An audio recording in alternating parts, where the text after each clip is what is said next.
Hey, what's up, y'all? What's going on? What's going on? Yes, it's a late Saturday night, early Sunday morning. Depends on where your time zone is at. And this is Missile Talk / Missile Social Corner. And you see the thumbnail. So we got some things to talk about. So yes, y'all see the thumbnail. So obviously going to talk about one of the biggest topics that happened in this week. So if y'all here, stay with me because that will most likely be the last topic. Y'all know I say my best topics towards last, so get people to come in and they won't miss it. Hey boo, what's going on? How you doing? What's going on? So what's going on is if y'all have not done so, please subscribe to my channel, Mr. 14. Also my socials, Instagram is Mr. Grown. My Twitter time is underscore grown. I'm very active in all three platforms. So stay with me and it's always gonna get better, bigger the better. And also my Discord. My Discord link is down in the description box down below. That way you could interact with me on a deeper level. You could also get some insight on me and how I feel about certain topics that I may not come on YouTube. Because at the end of the day, I'm still a small YouTuber and I don't be on and promote videos every day of everything that's happening. So when I get to that point and level, I will. But I also plan on having Patreon where I can talk about some of this stuff outside of YouTube. Because sometimes the reason why I don't do YouTube videos that much or some of the social topics, because it's the kind of content and I want them flagging me. So I want to be free when I talk about some of this stuff. So Discord is a perfect way for you to connect with me and ask me and see how I feel about some topics so you can get my understanding there. And we also do watch-alongs there. We chat with each other. So that's a perfect way to connect. And if you want to support my channel, it's the $1 Ms. 140 in my Cash App. So yes, y'all see it. We're going to talk about different things. I have the first topic. We're going to talk about who was in the room. It's this Instagram clip where I'm going to share it to y'all. And I'm not going to show it because y'all know usually I don't show the clips. But I'll share it to y'all and I'm going to break it down. And then give our opinions about how we feel about what's happening. Then we're going to talk about basketball of Orlando. Y'all know only review Orlando. I do not review LA. So if you ask me about LA, I ain't going to tell you because I ain't watched none of the episodes. Orlando is good because it's all new girls. And I'm enjoying it so far. Royce Reed, part 2 interview. I did part 1 interview last week. So if you have not done so, please watch my live last week when I talk about Royce Reed interview part 1 and what happened. And now I'm going to talk about part 2 tonight. And then after that, Belle Collective. And then last, yes, what you all be waiting for. Y'all want to know how I feel about this whole thing between Cassie and Diddy. That will be the last topic. So as we go through, y'all know I'm giving you entertainment. So after that, hold up, y'all, hold up. I'm going to be behind the screen for a while. Hey, shine bright like a diamond. You're beautiful like diamond. What's going on, y'all? How you doing? I know most likely because it's very late, but at the end of the day, I had to go around my schedule because y'all know normally I do my lives. This would usually be like a 4 o'clock afternoon live, but I had something going on, going to like naming ceremony. One of my friends having a naming ceremony of a baby, and after that I go to my mom's house to chill with her. So lately around the holidays time, y'all know my Sundays usually be freed up while hanging out with families and joining and everything. So I do make up the live by doing different times as well as a video. So y'all getting content. It's not like I'm just leaving y'all hanging. So that's why I did. So this is most likely a replay game. So if you please support and replay and watch it. Y'all know always put timestamps. So you want to go to a particular section, you can. Well, that's that. Yes, boo. Thank you so much. Yes, thank you for staying up and catching with me. It's like that. And I think more people might come in through, so like that. If not, I'm still gonna give you whoever's 1 person or 10 people. I'm still gonna give you the content, and I'm drinking a little bit too, y'all. See, I know when I drink, I get really loose in my review. So, so we're gonna get into it. All right. So before we start that, let's start shows update, and then we get into the content because I want to hold y'all up too long. But also, I don't shortchange y'all when I do my reviews. I also go full out. So let's do this.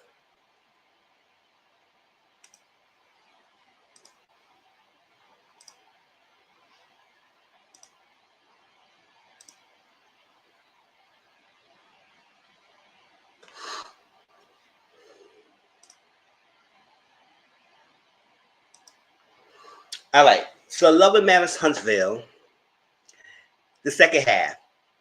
if y'all been following me, I have been reviewing Love and Marriage Huntsville, but at some point I had stopped watching it. It's just that I just have not been in the mood of watching it lately. It is not grasping me. It's not pulling me in.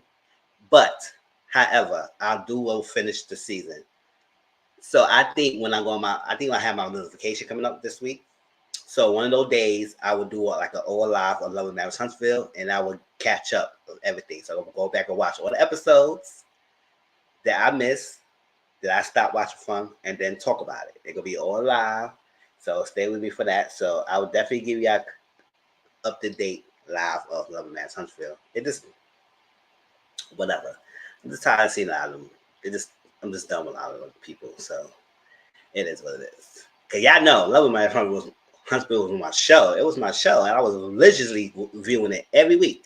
But then it's like this season, I'm just annoyed with a lot of them, so I just don't care. So y'all will get updated live on that. So stay tuned with that, and make sure you hit the notification bell. Follow my socials so y'all get up to date with anything that I might pull up. Let me see what else. Belle Collective. We're gonna talk about the latest episode of last week and this week of Belle Collective. Was it 2 weeks? Yeah, it was. I think it's 2 weeks of Belle Collective. And yeah, we got some things to say about this, ladies. Ciao.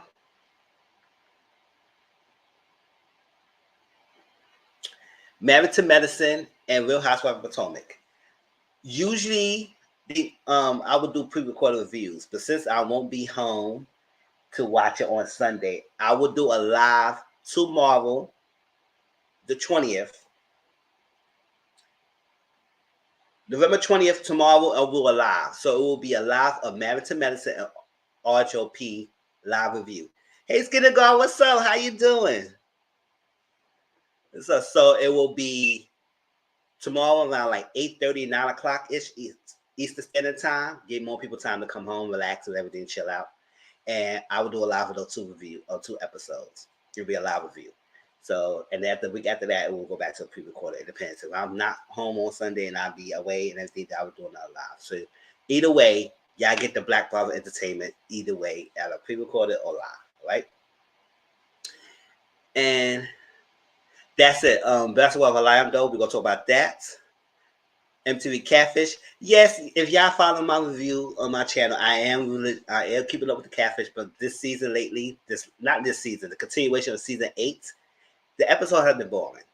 It has been boring, and I just don't know why. Catfish hasn't been given. So the enthusiasm of me reviewing it, I just putting it up there because the reviews still there, but it is not given. American Horror Story Delicate. We did part 1, and I stopped reviewing after the 4 episodes. I reviewed the first 4 episodes, but the 5th episode I did not review, and I'm going to continue to just do watch along. So when it come back again, we're just going to watch along. Squid Game's The Challenge is like a reality TV show version of the Squid Game, the show that was on Netflix. Oh, hold on. I missed what you said. Me too. Basically, why didn't they just air the whole season? That long break made me checked out, and the cliffhanger was spoiled because we saw her pregnant before the show came back. Child, yes. Tampa, we're going to talk about Belle Collective, yeah. But yeah. That long break was ridiculous. And then Miami, Real Housewives of Miami, I got to catch up on that.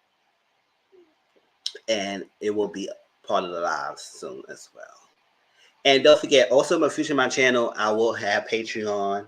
And I think I have YouTube membership. I'm working on the kinks of that and what content I'm going to show. So on my Discord, we'll have a discussion on that and see what y'all would like to see. Because, as a content creator, I had to grow. So that's what it is. And we'll go from there. But I do have to give me a new laptop before we start all that. So it won't happen until start early next year. All right, y'all. Let's get into it. Let's start. And movie reviews and everything will start going Patreon content and everything. But I gotta go back and do more movie reviews. I used to do a lot I used to do a lot of that as well. My channel. All right, y'all. What's going on? How y'all doing? Are y'all ready? Now, it was this clip. Let me share this now. It was this clip on Instagram of who was in the room. And I'm going to break it down, give you all the facts, all the details, and then we will discuss. What the hell was this? Open in a new town. Tell me that link works. That should be the link. Whatever, it's not.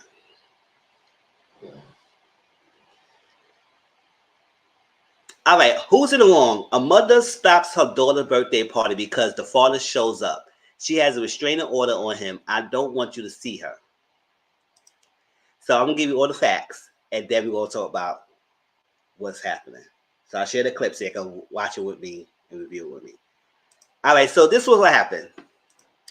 The mom was at Chuck E. Cheese, and she was having a birthday party for her daughter, right? And apparently, we seen in the video that the father of the daughter they had together came up with some bags in his hand. He also came up with not just him, and he had like his baby mama with him, the other baby mama, and then I think his father. Somebody else was recording while this is happening. The father, I think, was recording while this is happening. He was the grandfather of the child, so that's the father, and he was recording the altercation of what's happening. Now, the mom, who was doing the birthday party, she was frantic. She said, "Oh my gosh, you harassing me! I cannot." She immediately got on the phone and called 911. And said, "I got to be straight on him. You need to get him go. You got to come over here and go." So that arrest him and everything is straight on him. He's not supposed to be near me. He's harassing me. I'm afraid.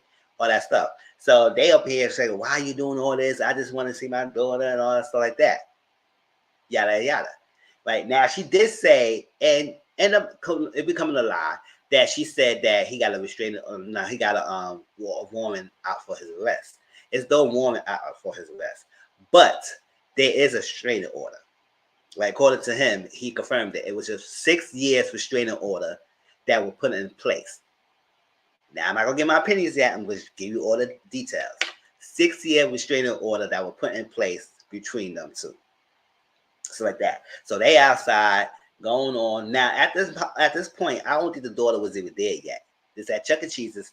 Now, also another thing you have to remember is that he was technically there a few hours before she even got there and Chuck E. Cheese set up for the birthday party. So he was like there like 3 or 4 hours. So they was already there. And oh snap, I even forget. I'll do the timestamp for that later on. See, I already started working on it. So it was a ready there before she got there. So they was like, "Oh no, I was already there," and it was like, "Oh, why she doing that?" and stuff like that. Now all that stuff was going back and forth, back and forth. Police came, they was talking to everyone. He didn't get arrested, but I think she ended up leaving because she got everything. She packed up every stuff and she left alone and said, "What you do? You're not gonna never see it again," and all that craziness. Now I do know he said the restraining order gonna be ending next month of this time of the filming, and they do have supervision visitation that was put in place, I guess, after the restraining order ends, that he will have that in effect. So that was all. That was the actual facts to this situation of what's happening. And yeah, she seemed genuinely scared, so maybe he was abusive towards her, and that's why she was so frantic.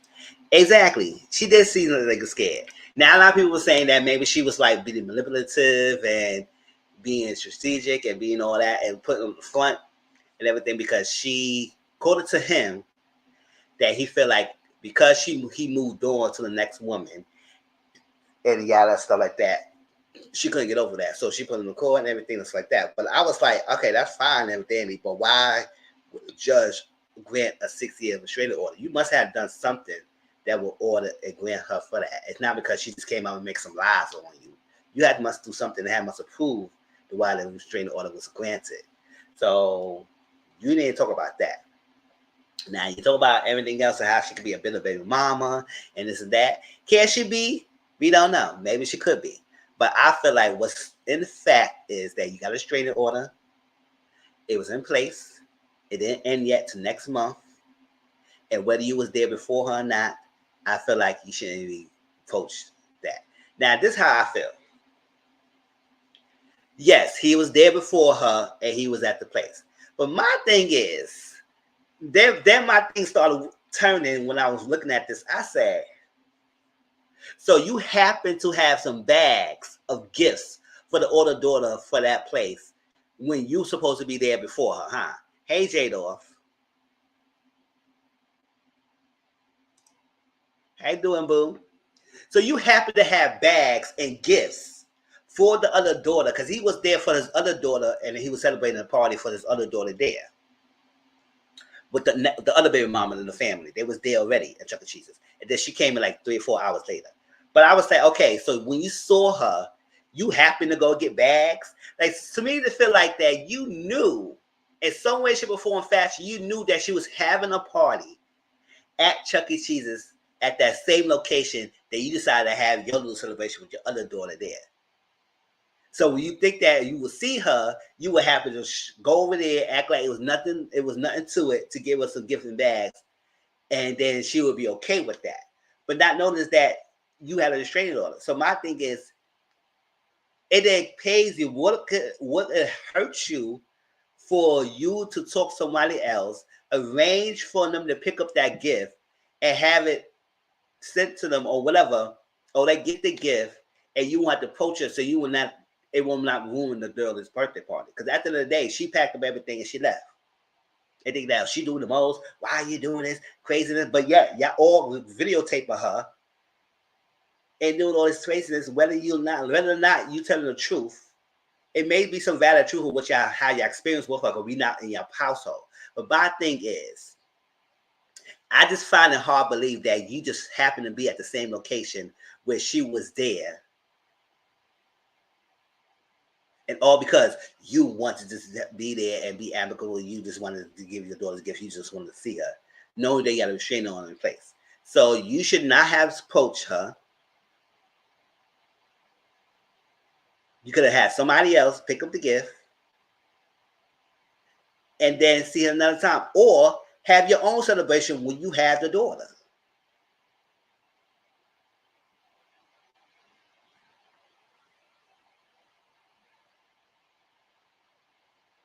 Yes, the court doesn't grant restraining orders for that length of time and supervised supervision without exactly. It must have to be something for that. Whether she trying to get you back, because I know he was showing some cases that she was trying to get him back by sending her pictures of her and everything. I said, well, that's her problem if she was doing all that, and that's on you whether you type the bait or not. All that could be all said and done, but the fact that it still stands, you got a restraining order. And that for that long amount of time, because usually restraining orders don't last that long. It don't even go to that long unless you got a permanent one. So you must do something. So I'm not understanding. So why do you have to go there? So let me read what he said. Let me see. Hey, what's the update on that birthday restraining order? Oh yeah, I'm talking about it right now. This is the father. So this is what he said. So I gave you the breakdown of everything. She ended up leaving, so it was no arrest happening. They were trying to separate them two and trying to talk to him. But he said yes. She had a restraining order on me for 6 years ago, which end next month. So it still is in effect. And she still won't let me see the baby because you got a restraining order, dummy, because it ends next month. If it ends next month, it means it didn't end that today. It didn't end that day when you at the party. So it didn't end yet. So at the end of the day, you still have to post abide by the restraining order. Whether you was there before her. If you seen her, don't even approach her and move away. It's like that. But unfortunately for her, whether y'all like it or not, I was at the place first hours before her. So by law, I did not violate nothing. Okay, so be it. You still took your bags and ran to where she was at with the bags, with the baby mama and everybody else. So at the end of the day, when you was there before her, you still took upon yourself to go over there. That's why I walked away free and did not get arrested. Okay, that's supposed to say something. Link in the bio for backstory so y'all can see the real monster y'all trying to defend. Okay. He did have a link, and it was a YouTube page and everything. I saw a little bit of it, but whatever. I'm not sharing that. Y'all can see the link, and y'all can go to yourself if it works. It was for 3 years, but she extended it once she realized I was not leaving my new baby mama to come back to her. Shaking my head. All I had to do was go back to her, and all this would not be happening. But instead, she refuses to let me see baby mama. Let let the new baby mama be a stepmama. First of all, she not young. She can't be a stepmama if you didn't marry her, whatever. So she extends it. And here we are, a few days left of restraining order. So the judge extended it because she just want to extend it? No, it had to be something. So what's her excuse now? Why I can't see my daughter? Because my new baby mama, that's all. That's it. Shaking my head. Y'all clearly will see she used to be the girl in my video and wearing merch. That's shaking my head. She just hurt. It's somebody else now. Okay.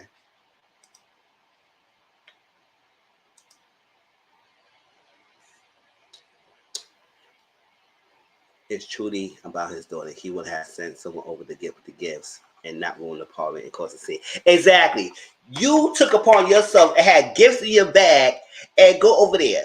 And that's why I said, if somebody told me that he knew that she was having that Chuck E. Cheese, because at the you just don't randomly have a birthday party at the place. You have to rent it and go through the establishment. So at the end of the day, he would have knew that she was going to be there. And the fact that he said he didn't violate because he was there earlier, that's so be it. But you still went over to where she was at so she could see you, right? So you wanted to cause a scene, in my opinion.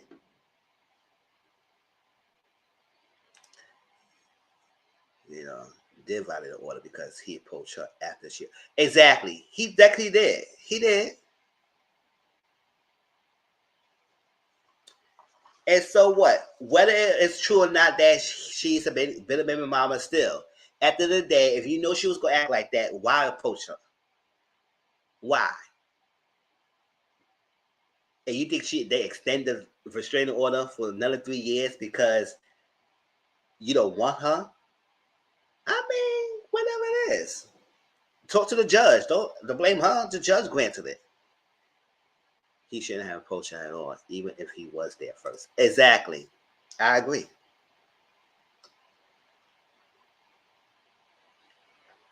Now, would I would stop the party and just left everything and just moved? No, I would have kept going with that party. He ain't gonna stop my fun, Sham.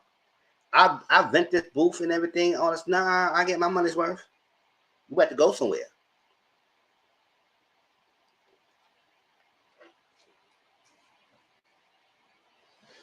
But all that recording and we try to talk to you and this and that, and that's the kind of conversation. I said that's antagonizing. That's antagonizing. Or the world's gonna see how you act. Okay, the world gonna see how the baby mama was frantic and they want him around. And whether she could be outrated doesn't matter. You still poached her. If you didn't poach her, none of this will never happen.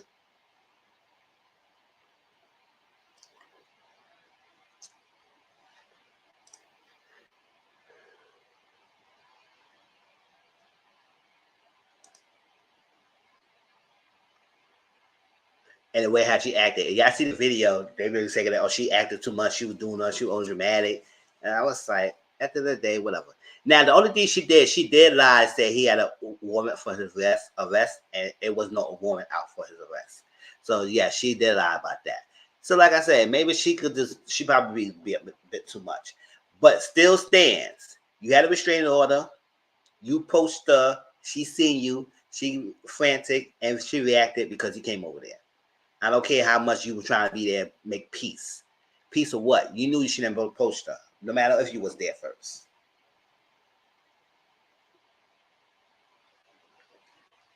And if you feel like she's doing the most, you could go to court and you can fight whatever you want. You got supervision. Is a reason why you got supervised visitation. Is a reason.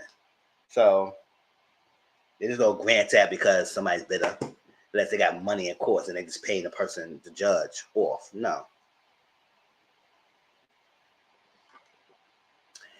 All right, any last thoughts of that?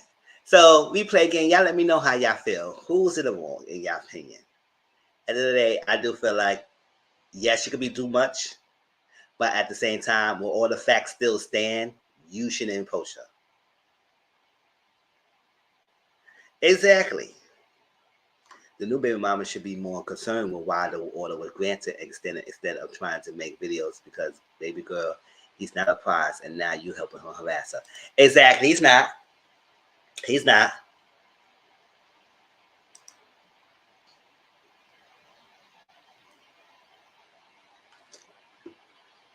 And you cannot say you did not know she was going to be there. You just happen to have gifts. just happen to have gifts in your hand for her. I would say, you know, she was gonna be there. That's how I said, don't even try to play off like it was some random thing that's happening. Boy, bye. And if you knew she was gonna be there, you could, like I said, you could arrange to have somebody, a family member, who probably come get the gifts and bring it to that event. And you would still go be there at Chuck E. Cheese's. Y'all would not see each other. And if you did see her, go somewhere else so she won't see you. But if she does, just approach her.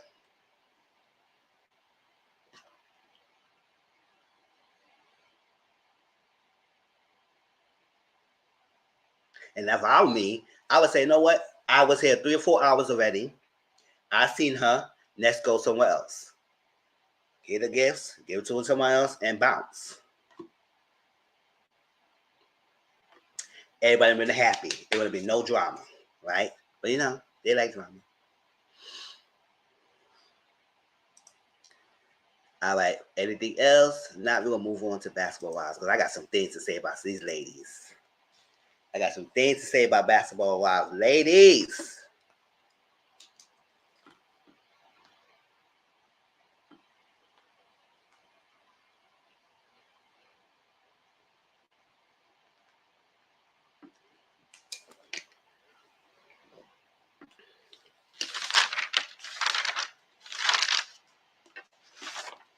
So this is the last 2 episodes of Basketball Wives Orlando.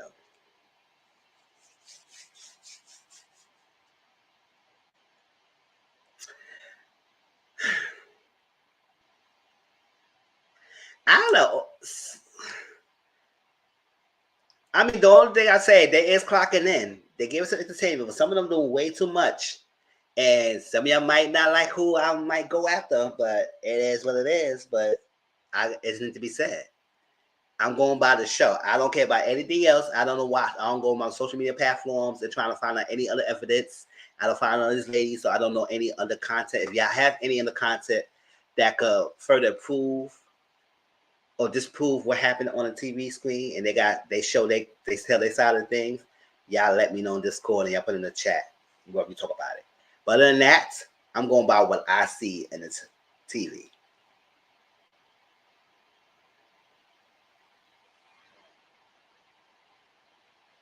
Exactly. And that's why I wanted to watch Orlando, because I'm not tied to none of these girls. And I don't know who they are. I didn't know none of them. The only person we all know was Megan, because she was on the other one. Other than that, even Megan, she's not making a lot of mess in this season. She's like basically trying to stay neutral and trying to fill people out and she have her own storyline, but also the same time with the girl group, she's not starting no mess. So I just see like Megan is trying to stay out of being the most of the drama, and she's like, and I like that. But other than that, these ladies are trying to make a name for themselves, so we're gonna see. So Megan and Danielle, right? And she was talking to who? Megan. Oh yeah, Megan and Danielle was talking. Okay, never mind. I know it was Morgan. They were talking, and Danielle said she done her research on why McKenzie, because she said McKenzie was very private until she found out I was in Orlando, and then she came over Orlando. And now she's on the show with me and everything, and they want to be in Orlando, moving like 3 houses down from Dwayne. That you know how that's her baby father, her baby daddy, her 2 kids, and all that stuff like that. And she also in a relationship with Sean, and you know what, Sean is the baby father of Danielle's 2 kids. It's like that. Yes, it's a figure triangle, so you got to follow through, and it's simple and everything. Quick recap of the triangle and the connections. Neek is the current girlfriend of Dwayne. I don't care about the last name. Dwayne Johnson, Dwayne Bacon, that's his name. I think she also got a kid with him, whatever. No, I think she has a son. Whatever it is with him or not, she's a current girlfriend. Dwayne Bacon is also the baby father of Mackenzie 2 children that she has. Because she used to be in a relationship with Dwayne. It's like that. So that's that. Mackenzie is currently dating with Sean Vaughn, who was the ex-fiance of Danielle. Yes, it's a figure triangle web around here, y'all. And that's that. So that's why they all is connected.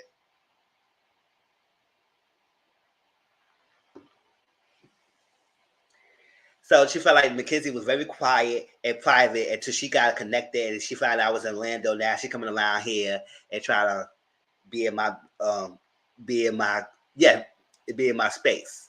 Messy boots. So she thinking of Mackenzie trying to bully her way out her kids. I said, but Mackenzie cannot have the power to do that. Mackenzie don't have the power to bully you out of your kid's life. The only person that will try to stop you from seeing your own kids, which I shouldn't be doing that, is the baby father, your ex-fiance, Rashad Vaughn. He nor you should even allow Mackenzie even have the power to bully you out their kid's life. Don't make any sense. So don't do that. So we come to find out she's still having sex with Rashad and make her so proud. I say, you know what? You end the relationship with him because he didn't want to be monogamous. He wanted to be polygamous, whatever he wanted to do. He didn't want to be monogamous. So you end the relationship with him. So you end the relationship with him in order for you to still have sex with him. And that's when you still feel some way about Mackenzie and everybody else. And now, granted, it's not even confirmed or whether it's freaking overlap or not. But I'm starting to believe it was because how Mackenzie was acting later on. And I won't get on her in a minute because she was being unbearable. But we still need to find out for do with Shard. When was this timeline and when he started dating Mackenzie and when he started, because at the end of the day, Danielle still having sex with him. So I said, that's why you still have tied to him. And that's why your emotions still out of whack. So you was done with him. You should be done with him and not having sex with him. You can find somebody else to have sex with. And yes, I don't care that's the kid's baby daddy. Still, when you're supposed to break off with the ex-fiance and move on because you didn't like the choices that he's making, those still have access to him, have access to your body that you can still have control. So that's why you still going on. Because if you was done, you'd be done. Because at the end of the day, when a woman is done with a man, they don't care about what he's saying. She don't have emotions. She be indifferent. She don't even care. You be worried if she doesn't show any emotions. You should be worried. When she does, then you still have her. But when she doesn't, then you need to worry.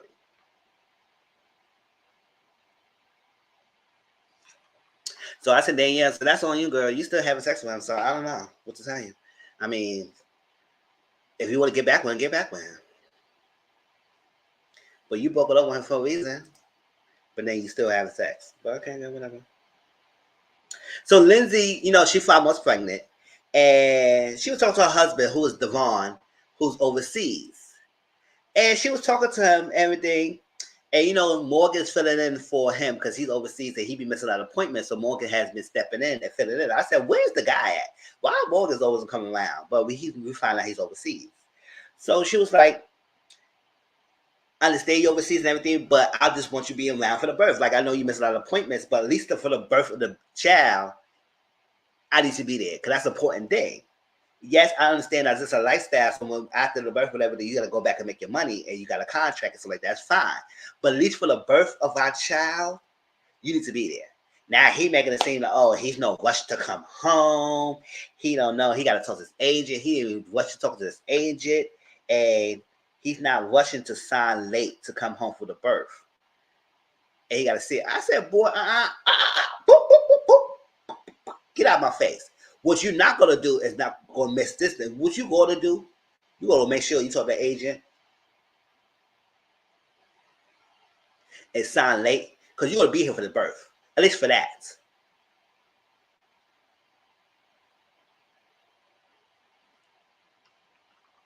Or we're going to have problems. I got to see. I ain't no rush.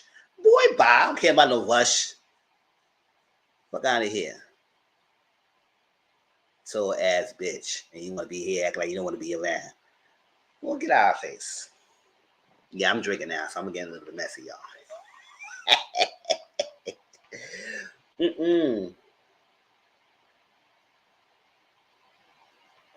So Malone picked up her sisters, Jada and Gwen. She grew up with her sisters in the same household. Her mom said she said her mom had like 9 kids and her father had 6 kids, or vice versa. They had a lot of kids. and staying in the house, and it was a lot of going on, and they lost their brother, so it kind of affected them, and wanted to make them get a good life. And I ain't gonna really go to hold y'all up to it. They was in the house. She was talking to him and trying to have a better life and have a good understanding. They lost their brother. They each grieved differently of their loss of their brother. I think he was unalived, and it was crazy. And so they all like kind of grieve in different ways. One is like don't talk as much. One is like I guess very talkative is everything. I was hurt. She cries. So that's that. And to kind of find out, somehow her watch and some items in her house got missing, and then the girls went back home to Cincinnati, whatever they had. And I said, "Oh, I don't know what's going on here." She said, "Nobody else in the house with them." I said, "Oh, so you gonna come to the house and steal? Like, come on, don't do that. Don't do that. If you want my stuff, you could have asked me. I could have just gave it to you." But that's one thing I don't like. I work for all of this. Don't come to my house trying to steal. Sister or no sisters. Butter or no butter. No. If you want it, just ask me. So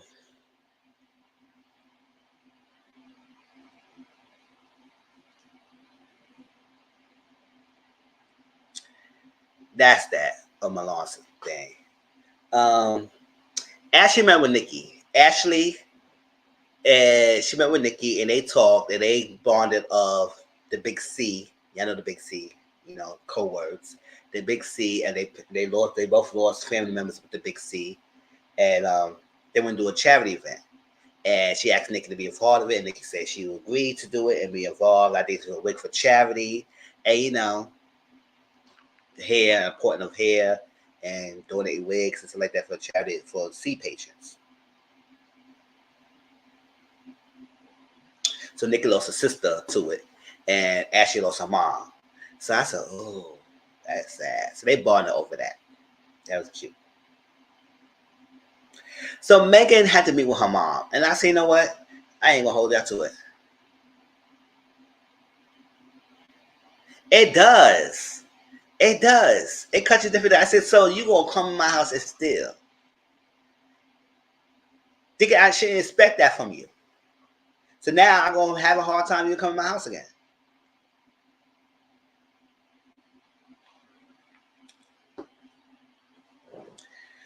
So Megan said she was raised by her grandparents.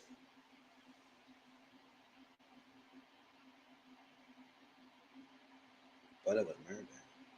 Why about that Megan stuff? That was my mom. I don't know why I put that under Megan's brother was murder. That was Neek. Yeah, I think I mixed up some whatever. It is what it is. So Megan was raised by her grandparents, and she would say the reason why was that happening because her mom had her was young, and she didn't fault her mom for giving her grandparents, but she just fault her mom or blame her mom for not coming back or hold her accountable for not coming back. It's okay. You was young. You probably didn't know how to handle a baby as a teenager, whatever. But at the same time, you never came back for me. That's the problem that Megan had.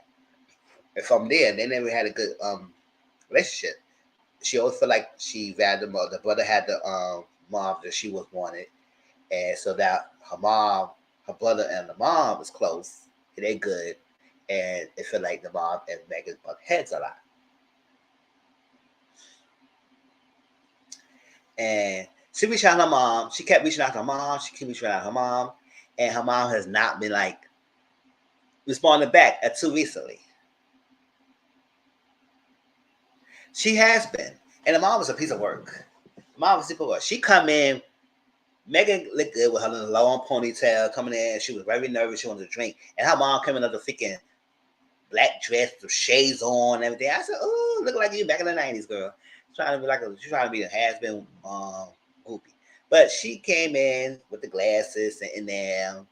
And she said, "Oh, yeah, I got to take responsibility and everything else like that for what I did and everything. But we both got to respect each other and everything stuff like that. And you gotta, I'm your mom no matter what. I love the difference and stuff like that. I'm still your mom." And I think she basically was saying that Megan got big and then helped the family and then reach out and come back to the family. And I said, why she need to do that? You barely was involved for her. So why she would think she would come and reach out back her and help you out, give you a house and everything? I said, well, I don't like when people do that. It's like, yes, we're family and everything, but if you did right, maybe I'll do right by you and make sure you legit. But doesn't mean you need to be entitled to her money either. You're not entitled to someone's money. If that's your child or not. I wish somebody tell Benzino that. He's so well hell bent thinking he's supposed to be the tied to figure Coy Ray body. And think that because he's the father, she entitled to give him money. I said, no, it's not. That's not how it works. But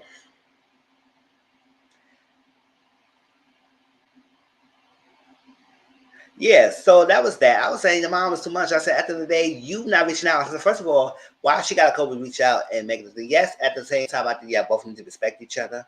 But at the same time, you was the mom that did damage to her.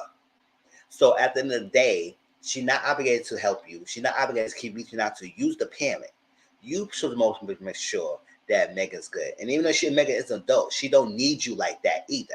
But at the same time, you could at least be the bigger person and be a mom. And it's like, listen, reach out. At least be the adult, woman to woman, and do that.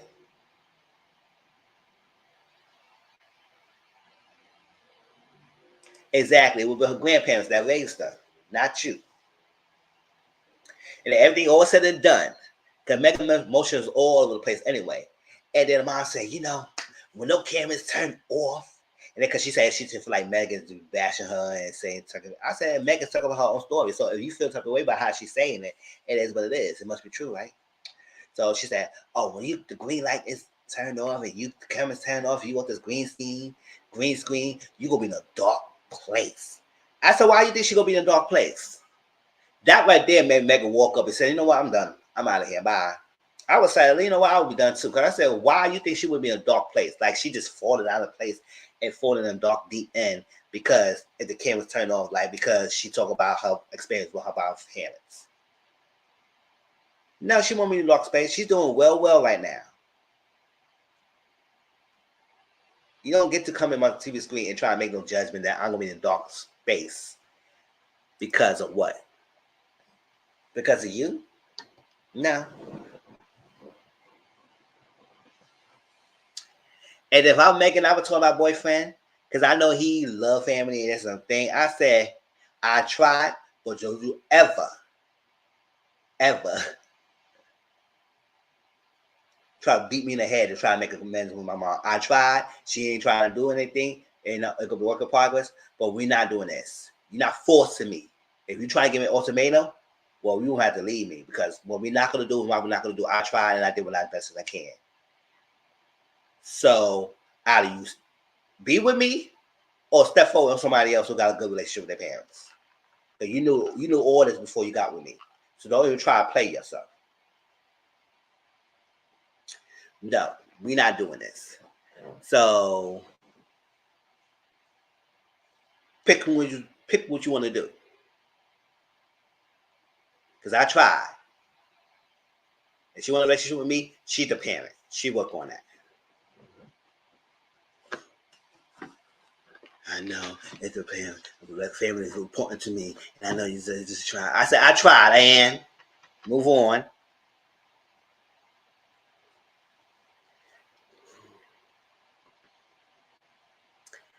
So we had a scene that Lindsay talked to Devon, whatever. He's a tall dude and everything. Yada, yada. Be there for the birth for the baby, and we could be happy with that. Boy, bye. Let's move on. Mackenzie and Danielle. This I said we'll get on Mackenzie, right? Because, first of all, Mackenzie, you were chuckling throughout this whole conversation like you better than me and something like that. I said, girl, don't get it twisted because you were just me last year. So don't ain't try to sit here act like you were this girl and you got like that. You got with Sean now and I'm has been and you just some good, better person. No, we're not doing that. So that's one thing that kind of ticked me off with Mackenzie in this whole scene. Another thing, Danielle, although I do feel like Danielle, girl, a lot of your animosity, and she did say this in an episode that a lot of her animosity and stuff like that is towards Rashawn, and maybe she needs to start having to sit down with him because at the end of the day, all this going back and forth with Danielle Mackenzie is not it will help if he is the middle common denominator, and we need to I need to have a conversation with him and see what's going on. Because that the answer she needs to get is from him. Basically, not so much from Mackenzie, because she's not giving you any answers. So the answer she's giving you is what she giving her based on what she thinks she knows. So all the answers she needs to get is from him. So I'm glad she mentioned that. She noticed that she needs to do that. So she was trying to come on common ground with Mackenzie and try and get Mackenzie an understanding. We both in the same boat. We both can help each other. So I'm just like, we don't need to go back and forth with each other, because at the end of the day, the person who probably lied to me and probably lied to you as well is Rashawn. Hey, Mackenzie. No, he didn't. I know he did not lie to me. No, he didn't. I know he telling the truth. I said, how you know that, girl? How you know that? And how you know what he told you was the truth? Because she was all gung ho about the side chick conversation. Because every time the word side chick come on, Mackenzie is so upset about that word. So I said, why are you so upset about it, girl? Because you was before? And what's going on? Because you were so hell-bent and mad of the word. And you gonna sit here and then first act like you was not lied to. So Rashad was all telling you the truth. And to tell you Danielle all the lies. Lie to Danielle, but tell you the truth.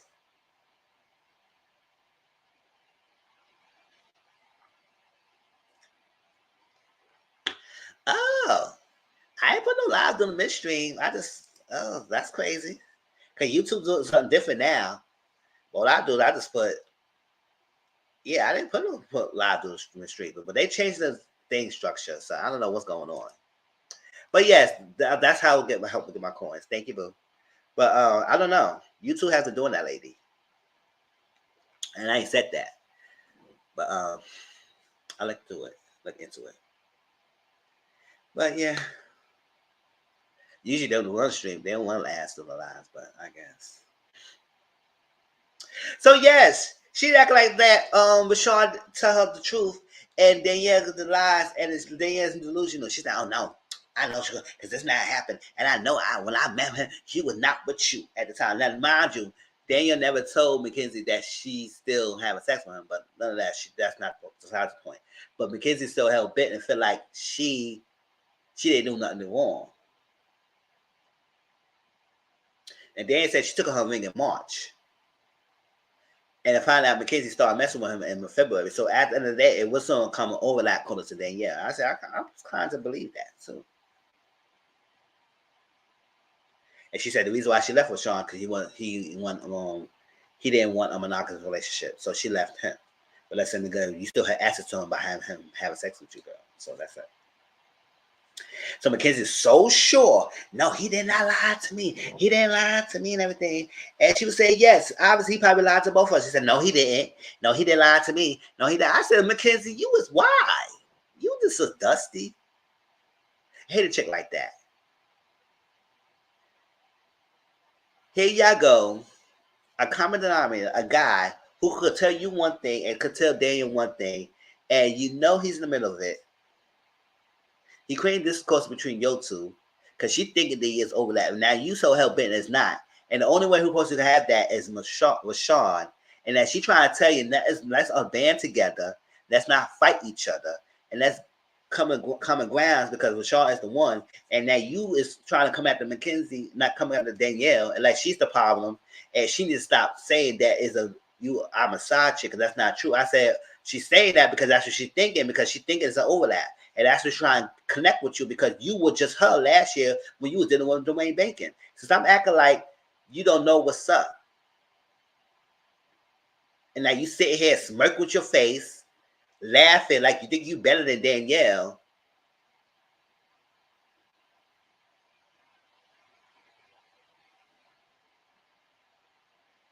And then Mackenzie trying to look for any signs. She said, oh, she was following or checking the stories and everything because she was looking for signs of a relationship. So if you were looking for signs of a relationship, so you must be thinking something's going on, right?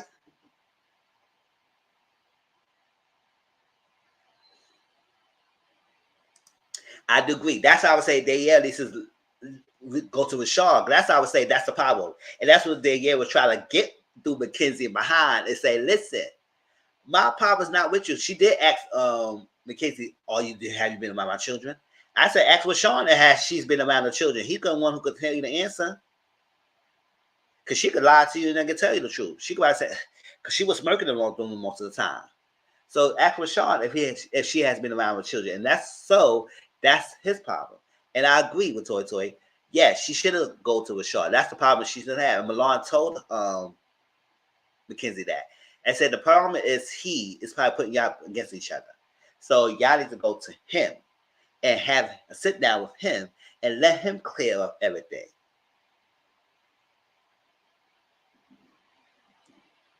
But I didn't like Mackenzie because I say, well, she was trying to be amicable with you, girl, and then you try to act like you was so better than Danielle. I said, Mackenzie, get out of my face. Get out of my face. Get out of my face. At the end of the day, so every smoke she's trying to give you after that scene is well, whatever it is. Now, I do agree. I still stand by that mean girl thing answer y'all did at that place because y'all was doing the most. I still stand by it, so I'm not changing that. But at the same time, Mackenzie, you showing your slip, girl, and it's not cute.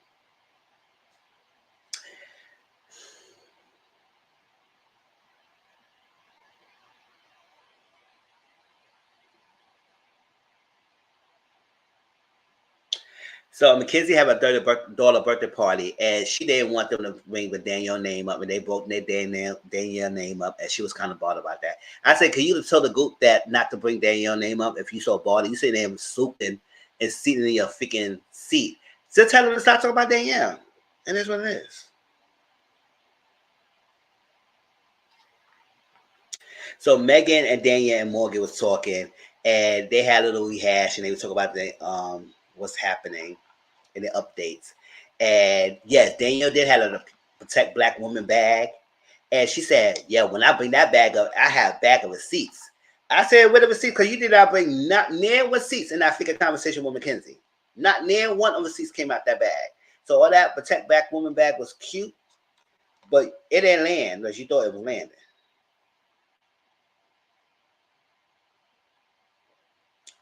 And now people are fed up with Milan. Like, Milan's doing too much. And I said, mm-hmm. Milan is still pissed off of Danielle putting her hands on her. And I said, yes, I do granted that she should not put her hands on you. But I feel like you and Danielle should have made that work. Y'all should have just moved past that. But you could not get past that, and you were so pissed off. And I said, oh my gosh. So Mackenzie and Rashad dated for a few months. And she had a lot of trust and communication and so great with him in a relationship. I said, you think? You think, girl? Mm-hmm. So Nikki wanted to have a summer party with the ladies. So she did like a little FaceTime, invite the ladies to a summer party and be on best behavior. We have a good time, let's drink, let's have a good time, and let them leave the past behind. Let's have a good, let's enjoy yourself. Now, Morgan said she'd been divorced 2 years ago.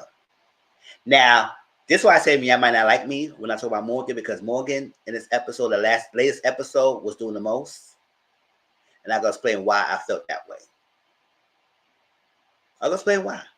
Just bear with me.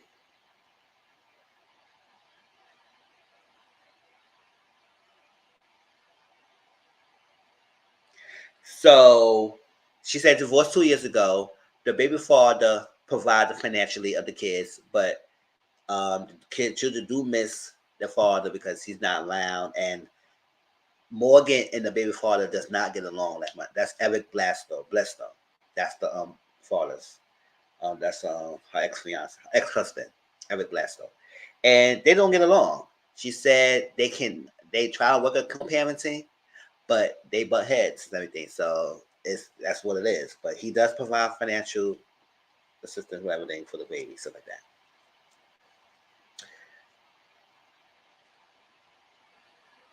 Yes. So Morgan had a conversation with her mom, and Morgan apologized to her mom because when she was growing up, she kind of blamed her mom for the father not being around and everything. It kind of think that the mom was the reason why the father's not around, which that's kind of like, it's usually that's happening when people blame the present parent of the absentee of the other parent, when the other parent who was absent in your life should be the one to be blamed because they took it upon themselves and not being part of your life.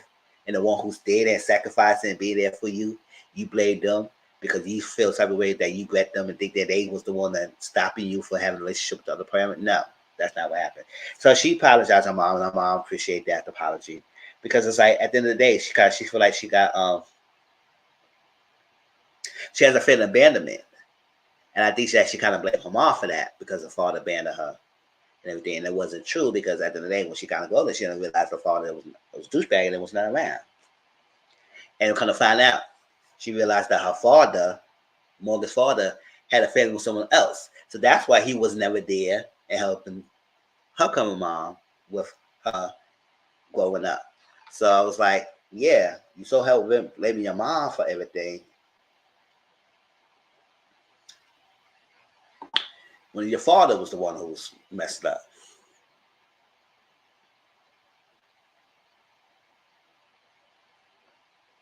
But she said her mom was going to give her up for adoption, but decided against that. So she appreciated that. So Nika Malone was talking, and we found out that Milan is upset that Danielle was on live, I think with Nikki, and it was kind of like laughing and talk about Milan getting punched and everything, and she ain't like that.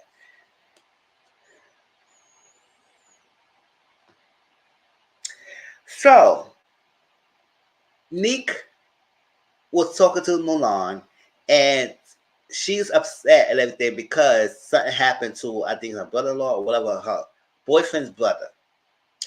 Her boyfriend's brother was having an album release party, and this is so sad. Apparently, a woman,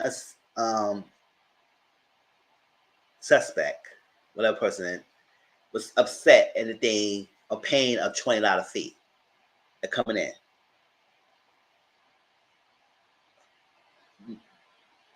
Nick's boyfriend brother lost his life over freaking $20.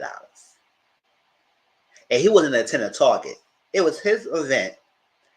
She's upset paying $20. Whatever some altercation happened and what's going on, I think she had a firearm and then went to office, everything, and then the brother got strayed. And now he's not here anymore. And that was very sad. I said, oh, a figure $20. I said, y'all broke behinds. Stay the fuck home if y'all cannot afford $20. If it's $20 you don't want to have it, go home then. Come here calling a ruckus over $20 and that somebody lost his life because of that?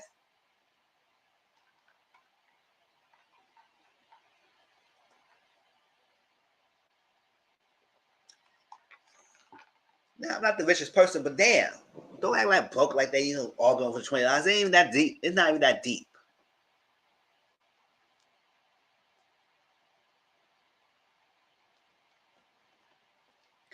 So, Nick is very upset about that. Dwayne got to feel bad because he lost his brother because of it. And that's that.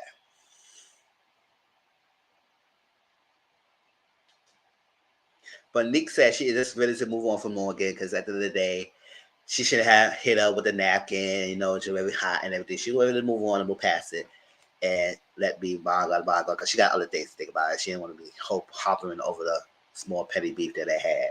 So they hired a personal trainer to work out and have a good time because she want to get back to basketball. I said, that's cute. So Mackenzie and Rashad talk. And Rashad, is tall. He look douchebag. I said, first of all, I said, we tied the braids with the freaking beads at the end of it. I said, what the hell? I watched the episode. I said, no, he not got braids, cornrows as that, with beads at the end. I said, beads? I ain't see that for a long time. Like, that was like an early 90s stuff. That's when I go to the 90s growing up, you wearing still beads in there. Who wear beads still? I know your kids will still have it, but dang. Not a grown old man wearing it. They got no title between them two. They joined a relationship. He said, if you would have been a side chick, you would have told her. I said, don't you think you would have told her? No, you don't.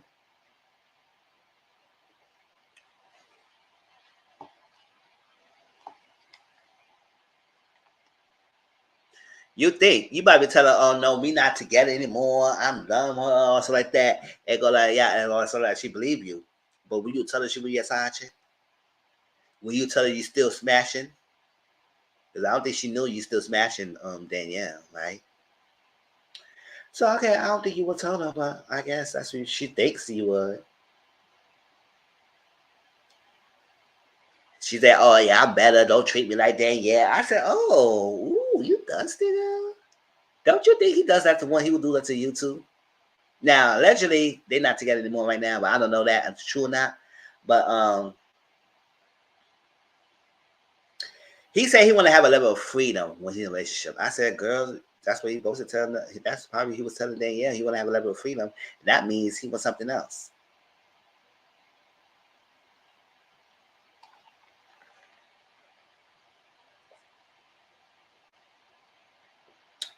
So, yeah, right? Yes. Child. So Morgan talked to her daughter, and she's entering teenage years. She's a preteen, and talk about big life and everything. She said she used her father being away. I said, "Ooh, child," and that's that. So she's not really missing anything, but she just want to talk to her feelings and everything, and give her open communication about her father. Because at the day, she don't want her daughter to blame her like she blamed her mom of her not father being around. And she's like, "Nah, nah, I'm good and everything. I'm used to him not being here." So that's that. So Nikki's slumber party. She said no phones, no boys or men talking, and no, and you got to twerk. Hey, twerk, twerk, twerk, twerk, twerk, twerk, twerk. Hey.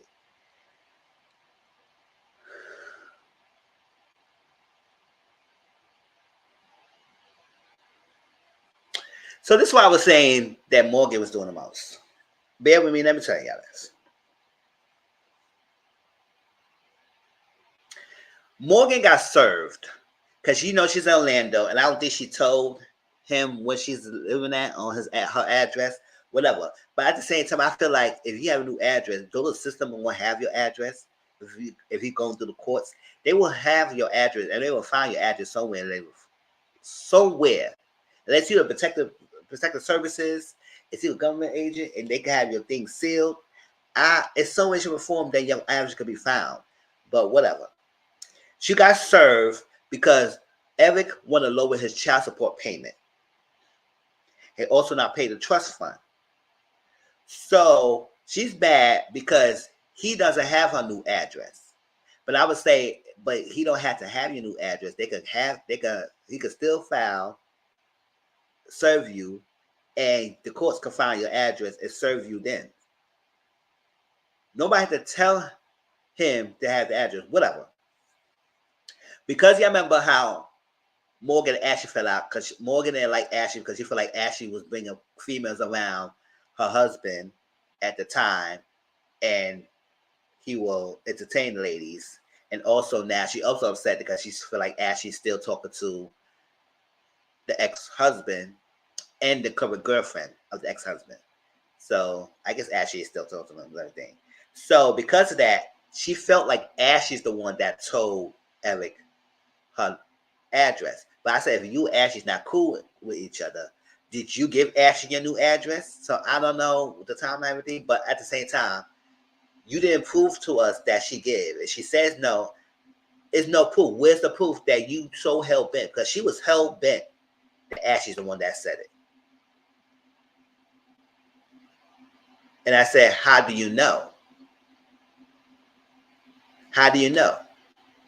Because after that, I said, it could be any other reasons. Like when you get served, they could have your address. So I was like, I'm not understanding why you feel like the only way you were served because she leaked your address to him.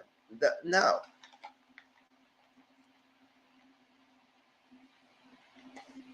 And I don't care for Ashley like that. But what I'm not gonna do is that here liking you, warming you to threaten her on national television and says a promise because you said her bent thinking that she's the one who leaked it.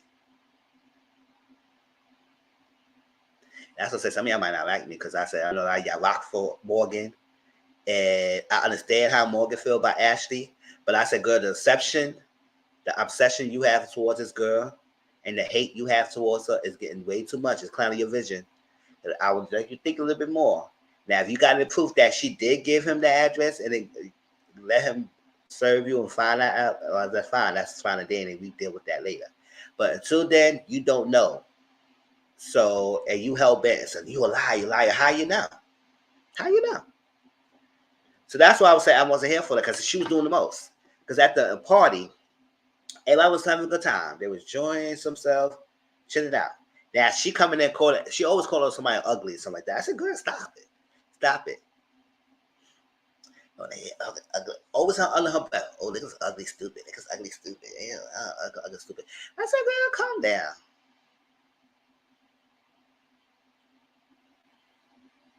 Exactly. It's other reasons the courts can find your address.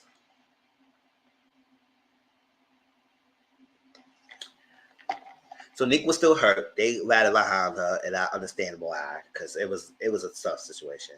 Now Ashley said, so they had this game, and Ashley asked us, she said, why? He said, I would have addressed that. We moved past that. I said, no, you didn't. Because obviously, if you did move past that, you wouldn't have this animosity still building up towards you and thinking that she was the one who leaked your address.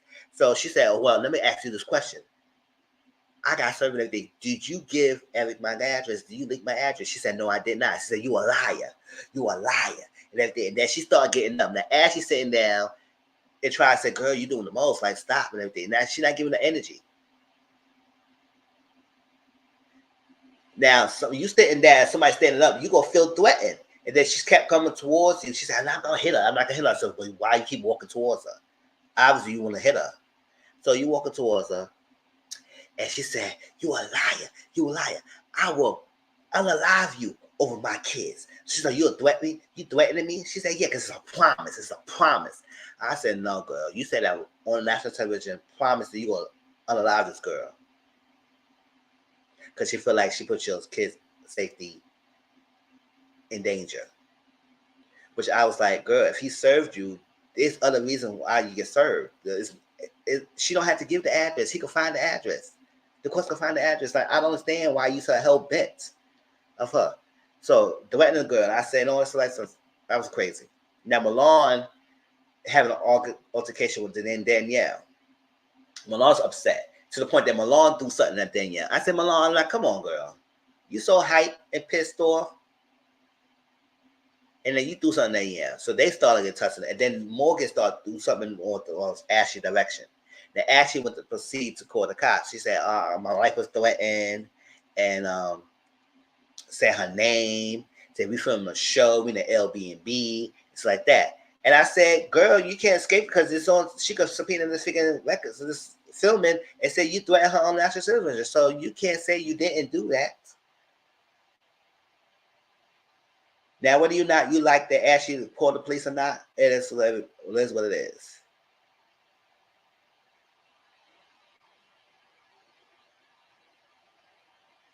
Somebody threatening you on TV, something you didn't do. You fight her back, call the police. So this was one of the two things. And she chooses to call the police.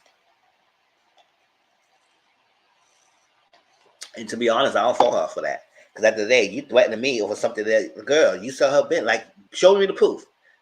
If you could show me a video or something that I mean, give him the address, that he used that to leak, to serve me, that's so right. It's like, at the end of the day, he served you because he wanted to serve you.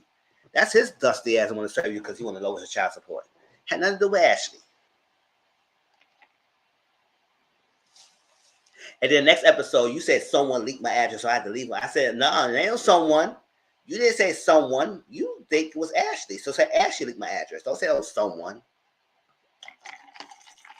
All right, that's it, y'all. That was Basketball Wives. Yeah, let me know how y'all feel about this episode. How do y'all feel? Do y'all agree with me about Morgan or not? If I'm tripping, no, I don't think I was, but y'all let me know. I'm more power. I'm welcome other people who have different opinions. And I get it, y'all. I do understand her animosity towards Ashley. I do. But in this instance, in this situation, Morgan was wrong. She was wrong. And Milan was wrong for throwing that stuff to Danielle. Mackenzie, you's a lost cause. Mackenzie, you saw how bent that you was then. Like at the day, you probably was a shy chick. It is what it is. You probably didn't know, and he lied to you. But you saw how bent fall his behind. You don't even know he probably was lying to you. All right, move on from this.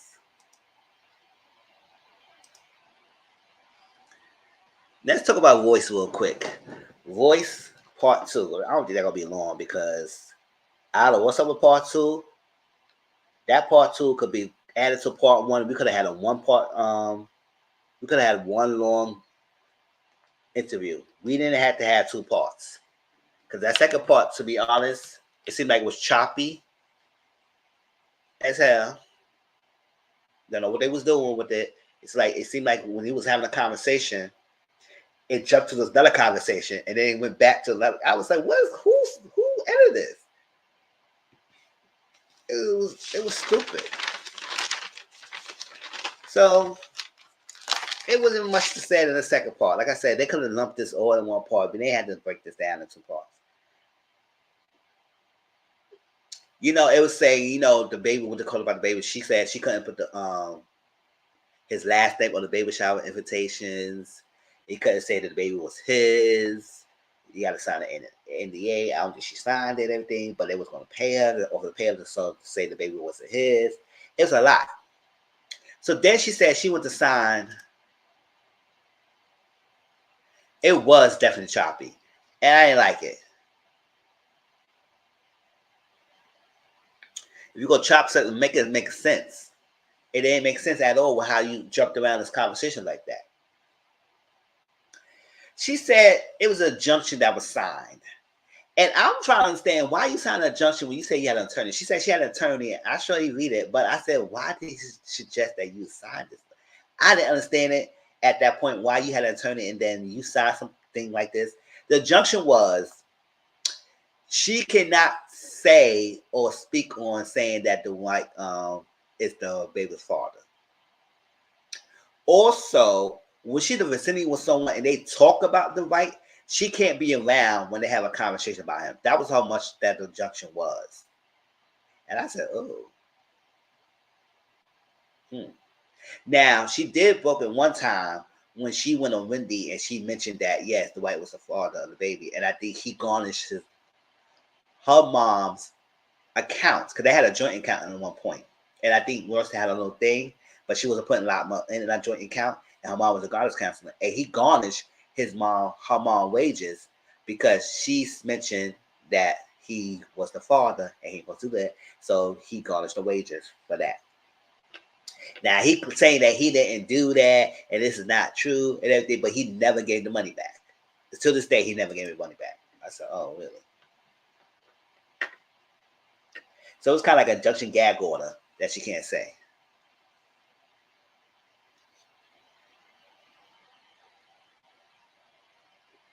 She has been saying a lot of this thing for years. And I know she hasn't been on social media like much, but when she does get on, she just say some truth. And come on, and I'm glad she said she got all her proofs, all her receipts for days, for all the phones. She kept everything. And she had it like locked away because she said if something happened to her, I want someone to find it and showcase what she has. She keeps everything. Now, she did say he broke the freaking agreement, so they're on the court fighting that right now, and there was another void basically because he mentioned and claiming that the baby's his. I said, when you told about that, you didn't want her to say it, but now all of a sudden you want to say that you, the father of the child, Braylon, you null and void the contract. So that's what they're court fighting. So I guess after one of the baby mamas passed away, he wanted, I guess it was around Panorama, and he wanted all the people, he wanted all the mother and the children to be together, everything in the house together, because I guess he don't know the oil going end, and he want the parents together. It kind of like a sick, twisted way to create like a polygamous type of scenario that he was trying to have, and low key try to mask it as he wants his family close. And she after a while, she said she had to escape. At some point, she had to escape because it was like 2 months or something that she was together, and he was doing the most. Like people peeing and partying and drugs and brain seeing so much, so she had to get out the place and leave. She said a lot of things get shut down when money's involved. He has money, these get shut down. Rumors, stuff, things, things get shut down. And I think she's saying, yeah, he was testing the water to see how far he would go with her. And she said she had to leave. She had to give him the life. She said her life was in danger. She said, "Come on, Brady, let's go. Brady, let's go. Brady, let's go. Brady." She ran out of there. Let me stop. Ooh.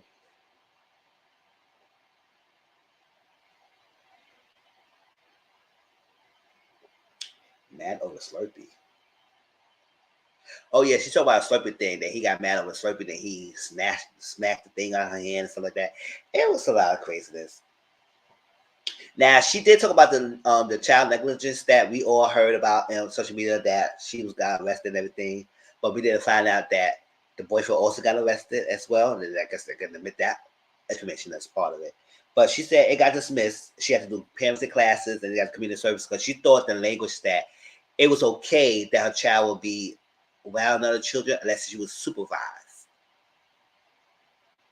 And I said no, it wasn't the case. But I guess the wording was one stuff. But then she said it got dismissed. And she said that what it was put out there, the documentation that was put out on Royce, she said it made it seem like it was on her fault, and it kind of put her towards the narrative of blaming her so much. And I said, yeah, that's what they usually do.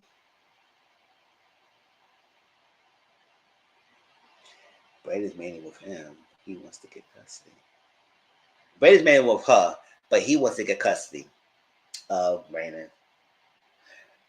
She said she had a lot of panic and anxiety attacks dealing with him. This was stage.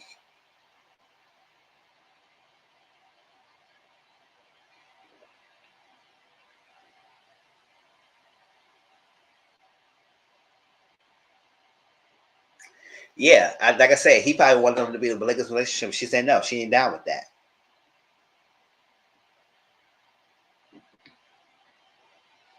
Yeah, I think he be showing them the break at school. He ain't supposed to be doing that, and she okay how people feel because she had to tell the truth. I said no, that's right, boys. You better do that. She keeps all the evidence of everything, and she just felt like she misunderstood. She felt like she was misunderstood, and she felt like she was trapped. And it's feel like people feel like she came across my dude saying things and did the things the wrong way. And she said she's like an ant fighting an elephant. When you're so small and fight someone so big, you can't escape. It's like, where do you go? You get crushed all the time. And he would do some petty stuff. Because he's like, she said she had a lot of money saved and a lot of things saved from when she was in Basketball Wives. And a lot of money is getting like, it's like kind of wiped out now. And she's living paycheck to paycheck. Because, she's a head coach at BCU backpacks. And that's cute and everything. But a lot of money that she had with Basketball Wives is kind of finished because every year he will file some dumb excuse to get her back in court. And that's all it takes to file. And you have to answer, because if you don't answer, you be like a default of the judgment. So she had to respond and answer so he would do stuff like that and make her keep fighting. It's like a level of control that he can't control her in one way. So he will control her by those aspects of keeping her in courts and everything. So he has some access to her. And I said, that's what's sick. Let's let it go. But some petty guys will do stuff like that. Who got the money in the world will keep chatting and freaking requesting the woman to come to court all the time, knowing that it gonna exhaust their money. And so it depends on you. Nah, boy.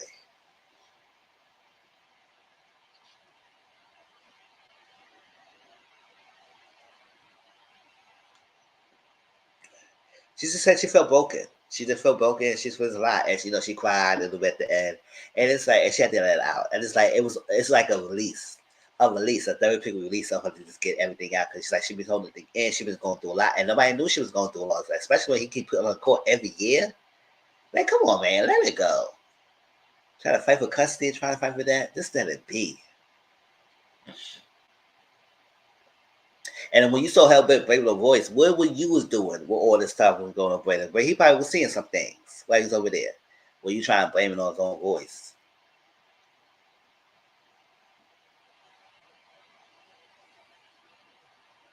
Yeah. And I'm glad she being heard. Like I said, like Toy said, I'm glad that she was able to speak her piece, to say what it is, and let people know in this generation who probably didn't know who Royce was, to know that she was always true to herself. She spoke her truth. She kept saying things, even though you believe it or not. She stayed by what she says, and it is a total struggle and battle to deal with somebody like her. In that case, not only that, he's dealing with his own case right now, with allegedly sexual assaulting someone.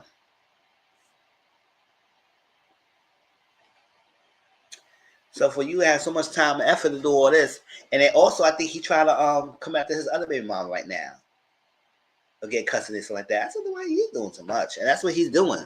He trying to fight these women tooth and nails, beat like break them down, so they can't do it anymore because he has money. He think he could do this, and that's what it is. So that was the interview part 2, y'all. Like I said, it wasn't that much. They could have just tagged that in the freaking first episode, and like I said, they chopped the thing so crazy. It was like, what? But that's that. But y'all let me know how y'all feel in the comment section down below about Royce and what else we'll discuss. Other than that, that's that. Let's move on to Belle Collective. And after Belle Collective, we're going to talk about Cassie Diddy. We're going to get up here. All right, y'all. Thank you for staying up with me and watching in the bushes or commenting. All right. But well, he doesn't need first customer anyone. That's all that freaking parties and stuff he's doing. You want to subject your freaking kids to that? Boy, bye. And the fact that you might be doing something to these freaking people and freaking allegedly SAN, though, hell to the no.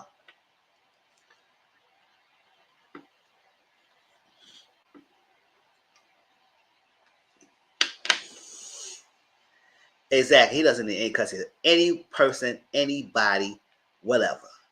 He just stop that. Sit your dusty behind down. And what about you? What you doing? Belle Collective, y'all. What's going on? Are y'all with me?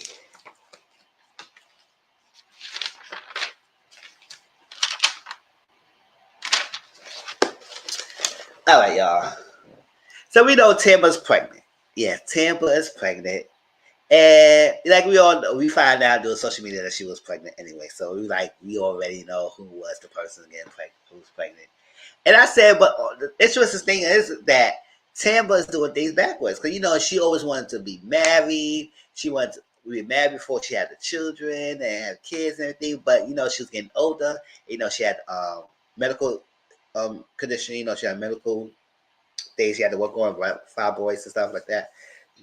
And that's that. So, but then, she wanted to be at least be married before she moved in with someone, engaged, and get the ring.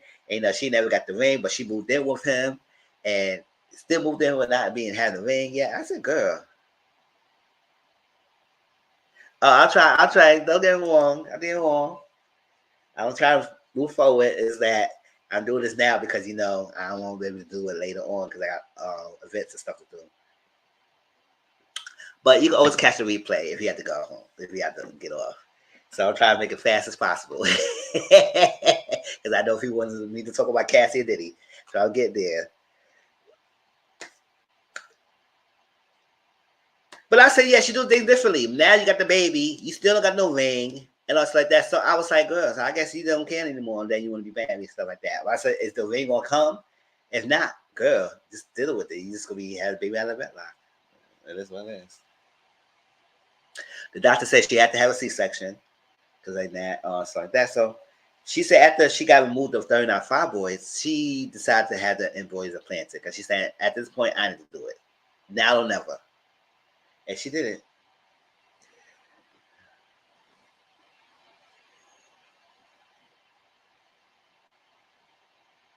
So Tisha and Sophia talking. They was at the rodeo shop to get some items because she was taking the people to the trip to the rodeo. And they still going on with the 9 to 5. I said, let's cut the bull crap. Latrice said fit nobody in that event with the 9 to 5. At the end of the day, they was at an entrepreneur brunch. So an entrepreneur brunch meaning they don't want to be inspired to be entrepreneurs. So because they want to be inspired to be entrepreneurs, they don't want to work their 9 to 5 anymore. They want to get tools to learn how to build their own business, right? So at the end of the day, and I'm glad that Latrice put that clip out there because I said, y'all try to chop it and make it seem like she was kind of be belligerent, drunk, and offended everyone. And I said, no, she did not. Because what I saw, people was engaging with her. They was laughing with her. They understand where she's coming from. They was relatable. She told a story. And she backed after she said, who the hell want to work 9 to 5? And they laughed. They was offended. He'll teach him my way. She was doing it while she was drunk. I said the person y'all should be mad at was that chick in the end of the freaking thing who was acting like she didn't know it was like $400 out of Holmes and Jackson. And freaking Sophia had to go up there and tell them, and yes, it is. So that's the one you should be mad at because she was definitely being rude. Now that was the one that was being disrespectful and offended. Latrice wasn't. But no, y'all want to come after her and make it seem like she's the problem. And Letitia, for you to say you were thinking of her on your wing and you just build her up and do all this stuff like that and teach her, I said, what's this? What's this? First of all, what do you do, Letitia? Letitia, somebody tell me what Letitia do? Because we know Latrice has a hair business and she also skin products. What do you do, Letitia? Because I barely see you don't have nothing in your desk in that figure office, lame ass office you have. You really do nothing with the Fairway Street because you know Akeisha took over the one-upper. So what is he doing?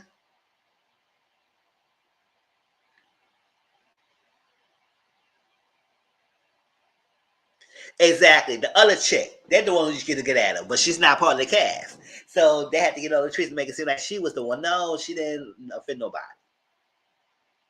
Maybe she should have said the F word. Maybe she didn't have said the F word. But at the same time, now we talk sometimes. We talk, you make curses to make the emphasis on the words sometimes. She said a lot of them was offended. Who was offended? Show us. Who was offended? No one. So Maria Essie talked. They're gonna have a sponsor. They're gonna do a gala. Yada yada yada. The Latrice came in. They were talking about Latrice. Letitia came in. Essie showed her the video that Latrice said to y'all coworkers. I said, do y'all hang out outside of the show? Because if y'all don't hang out outside of the show and y'all don't do stuff together, y'all all coworkers. Point blank. Period. Bye. Get out my face. I'm not here. Nah, because I don't like a lot of y'all reality TV shows trying to pretend y'all friends when actually y'all are not friends. Y'all just co-workers, so stay like that. Keep it like that. It's nothing wrong saying that. Y'all get together and y'all only film when y'all film.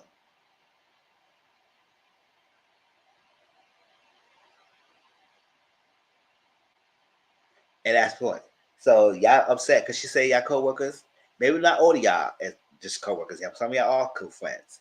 But at the end of the day, to me, y'all feel like y'all co-workers. Ain't none of y'all really getting along like that anyway. So.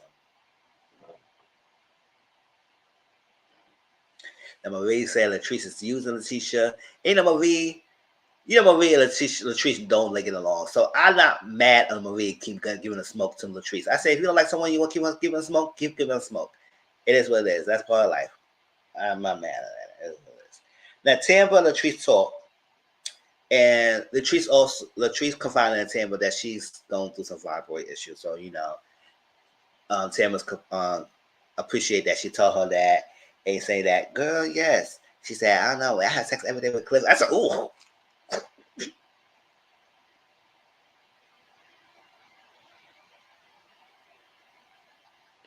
Ooh.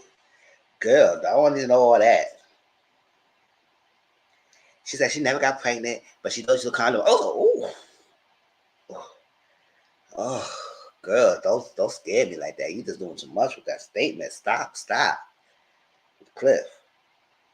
But Tamara's gonna be advocating for fibroids and everything, and researching and stuff like that. And she a spokesperson. I said, oh, that's cute. I mean, that's nice.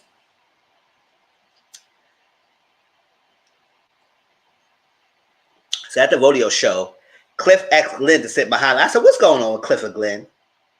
Cliff and Glenn, what's going on? Cliff and Glenn.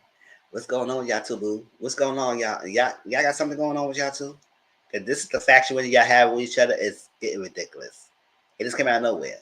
What's up with this? So how you gonna let somebody come on and bend you on? I don't do it. Oh, so you doing the bending? That's Clifford Gunn. Let me start.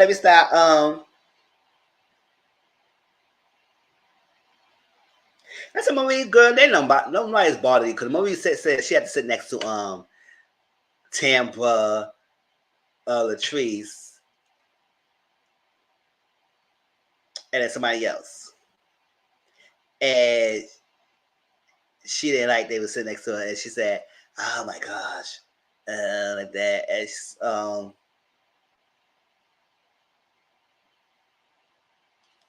for real, massages doing when they got this little sick romance going on with each other.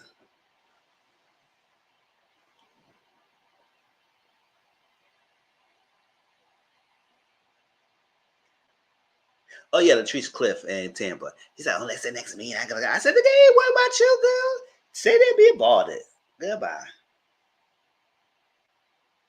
So Marie's coming at the Glenn. Said, "Oh, it's like you put somebody above you, I'll freak your wife and all stuff like that." You know, Marie stay on Glenn's neck, and that somebody needs to stay on his neck because he's doing the most. But then saying, I don't really care about Tisha and Glenn's storyline anymore. I tell you, I'm done with her. I don't care because every year they go the same thing. They act like they have issues, they get back together. Issues, get back. I said, y'all doing this every year. Stop it. Letitia say, you're not leaving your man. You're not leaving him. So stop all this antics y'all doing. He following you, putting tracking your car, bucking your phone, all that stuff. He be a bugaboo. Come on, stop. You stay with him. So now, girls, let it be.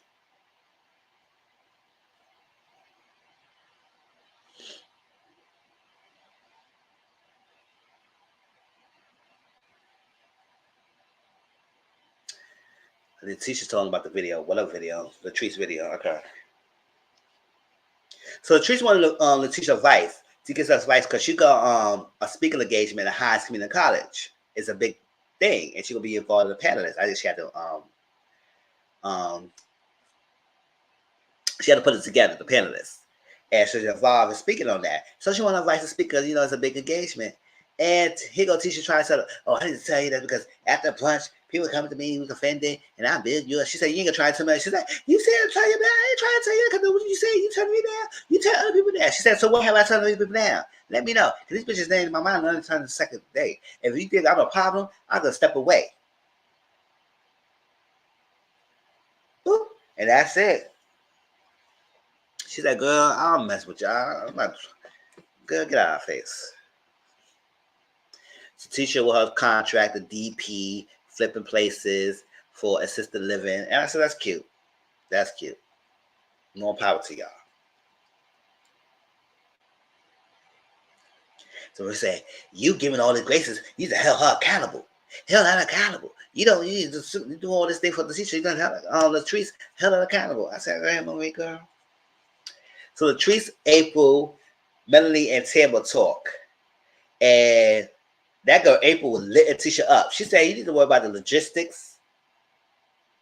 You need to worry about so much, not the logistics. Oh, you need to worry about the logistics, not the aesthetics of your freaking brunch. Because, girl, at the end of the day, she said Tamara, Latrice was the most memorable person of that panel. Obviously, she was, because Latrice was questionable and she was personable. So she said the food was cold, and it's like that. She didn't worry about her brunches. I said, yeah, every time Tisha had brunches, she never got it together. So Akeisha, now, Latrice told Tampa, told the ladies that this is the plan. And I believe that too, in some way, shape, or form. Now, we do find out that Latrice did tell Tampa way before the scene. So Tampa knew about this plot.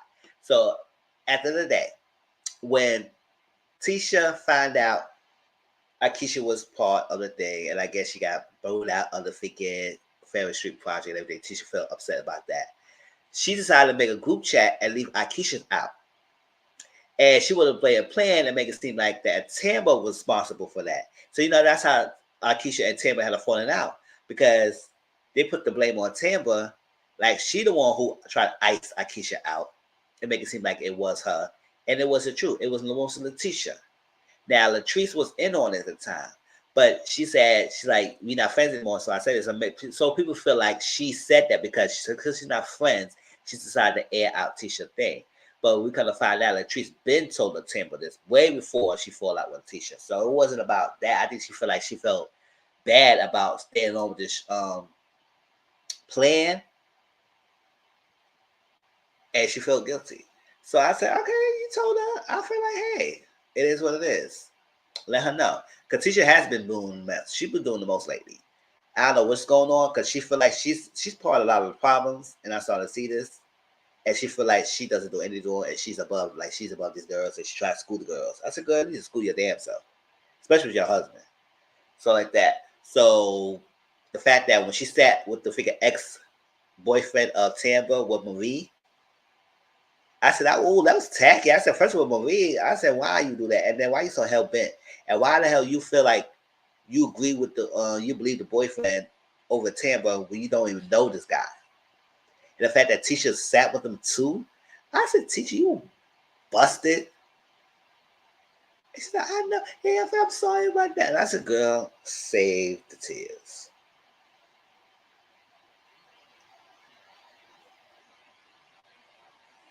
So Tisha's doing a lot.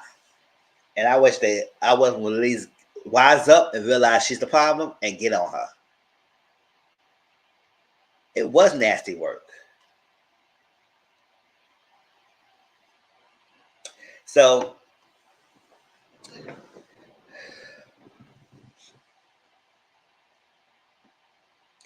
Tam was pregnant. She told Damon, and Damon and her had an agreement not to say nothing. She wanted to wait till like 6 months before she started telling anyone. I said, that's cute. Wait 6 months because she's heartless. So she wanted to make sure she's good. So I think 6 months, 6, 7 months is a good enough time to say because she's not really showing at that time. Because she says at that scene we saw she was 5 months and she still wasn't showing that much. So yeah, and she wear big sweaters and like that. But Shirley Boston, keep it quiet. She told her sister because her sister was a nurse, but he wasn't saying one, and he told his sister and everything. So at the end of the day, don't tell anyone else. Keep it quiet till y'all both is ready. Latrice did a timing party with her mom. It was so cute. It was very nice. The mom looking beautiful. And it's like Stormy came, crossover, and it ain't was much, but she said, we always support each other. That's cute. I said, that's cute. Go ahead, Stormy, crossover. You better go ahead and make the coins. It's like that. So Cliff is cool with Glenn and gave her a trip. Ooh. Oh, yeah, Cliff is cool with Glenn. That's cute. Because Cliff was telling Latrice that he's cool with Glenn and stuff like that. And we have no issues. Yeah, you and Latrice need to work on your problems and stuff like that. But me and me and Glenn is good. We good. So they gave her a trip to Vegas with True for her retirement thing. I said, oh, that's nice for your mom. So Latrice had a Jacksonian interview, and she was a little nervous at first, and she had a lot of things going on her mind. At first, she was a little nervous and out of whack, but then after a while, she was good. So that's cute. And she had a photo shoot. She talked about what her issue is. And so you just sit down and talk to her, see how you feel, because the thing with the teacher did bother Latrice. You can tell it bothered her a lot. Sophia and the mom, JJ mom, I said, JJ, let your mom go. Let her go out the house because she was doing the most. First of all, you gonna come after me about some coffee? Watch your son. Your son brought you to the house. Let your son get your coffee in the morning. I'm not getting you a coffee because first of all, I don't drink coffee. So I said I'm not making nobody coffee because I don't drink it. So you want your thing brewed? You better call your son. He's right there. Because I ain't making nothing. And JJ come in. And I said, what's Sophia? Anybody don't like her? I said, no, your mom gotta go. Next day. You didn't figure this out, but you gotta go. I said, first of all, you didn't tell me that she was coming anyway. You spoiled this on me.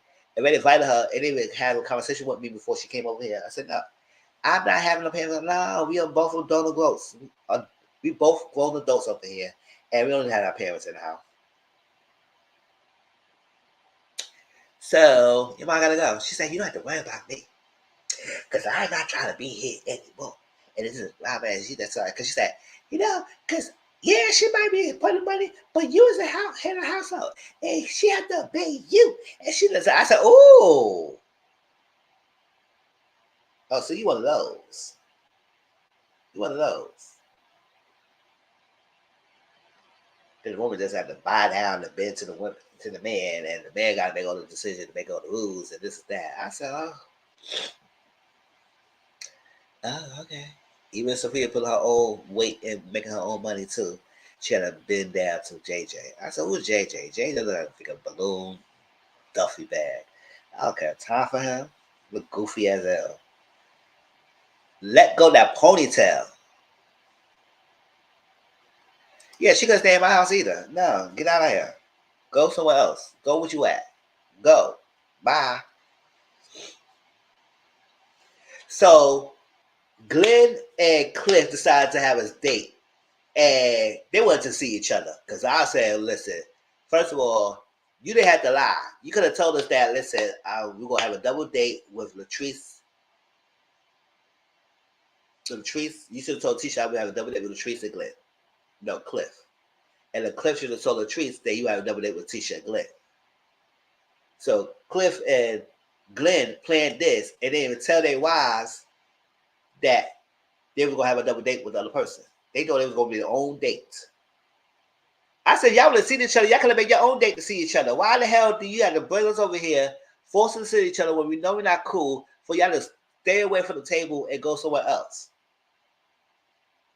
What you try to see each other? You try to see each other bussies? And shalongs or something? Get out of our faces over here.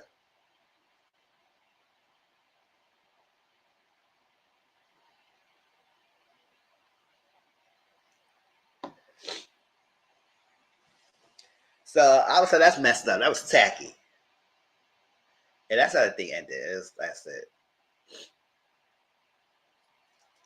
I said, "Ooh, you gonna ambush us?" They didn't tell me. You could at least tell me, and then I can let you know if I want to come or not.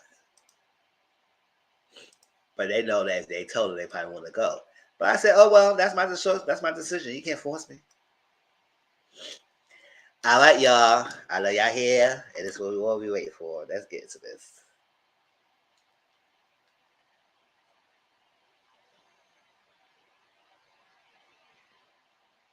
Yeah, I'm not gonna make it quick because we know it's already got set. It was a 7 minute happen. It was so quick. Yo,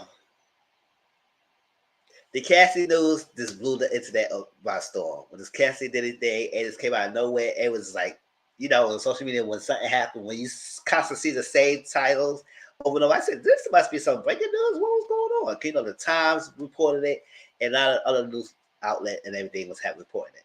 Especially the New York Times. That Cassie is filing a civil lawsuit, not a criminal lawsuit, a civil lawsuit. And I don't think that the amount was disclosed how much she was suing for, but somehow somebody made up this $30 million. I don't know what that came from. I guess it probably was his lawyer party said that's what she was asking for, but she never disclosed how much she was asking for. But I would let people know out there because it was never disclosed what she was asking for. All she knows, she was putting a civil suit out there. And it was a 35-page document, and it's public record. You can find it, but shout out to this lawyer named Megan. She put it out there, and that's why I got it from. I downloaded it and I listened to it, audio listen to it, and they said it's a trigger warning. So I said, "Oh shit, this is graphic. What's going on here?"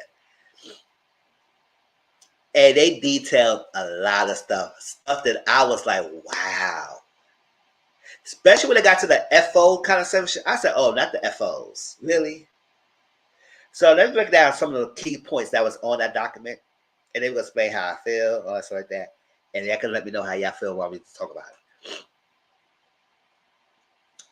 We know Cassie. I don't think anyone should be ashamed of her for taking the settlement because that's the whole point of the civil suit to me. That she won and she exposed Diddy for who she is. Exactly. She's not to be forceful. First of all, everybody say, "Oh, he didn't take accountable. This is that," and then you don't know about the money. I said, first of all, how you gonna tell me how much about the money is?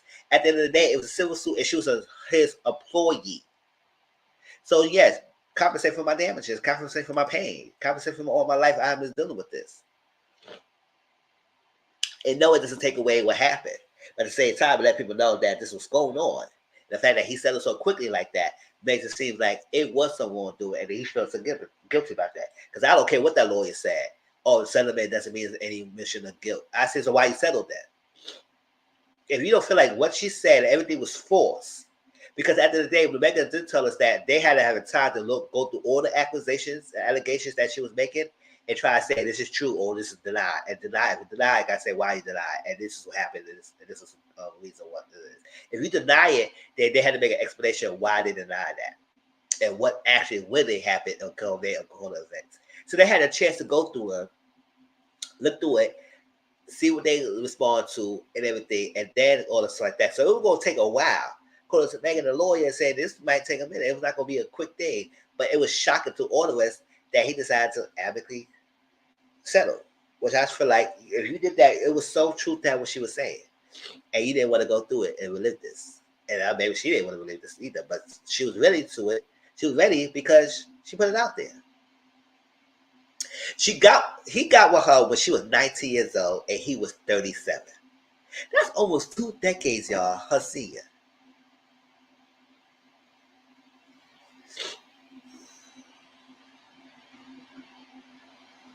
It is. He was. Because I said it was so forced. Because at the end of the day, it was been stuff going on by Diddy and rumors going about him for years.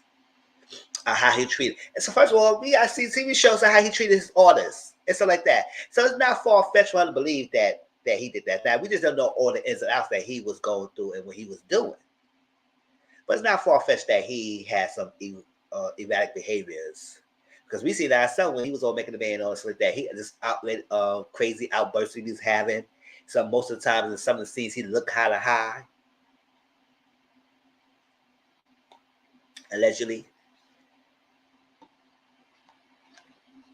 He would get upset and pissed off and come at you. Like, yes, we see it in ourselves. So it's not far-fetched, but we didn't know the ins and outs.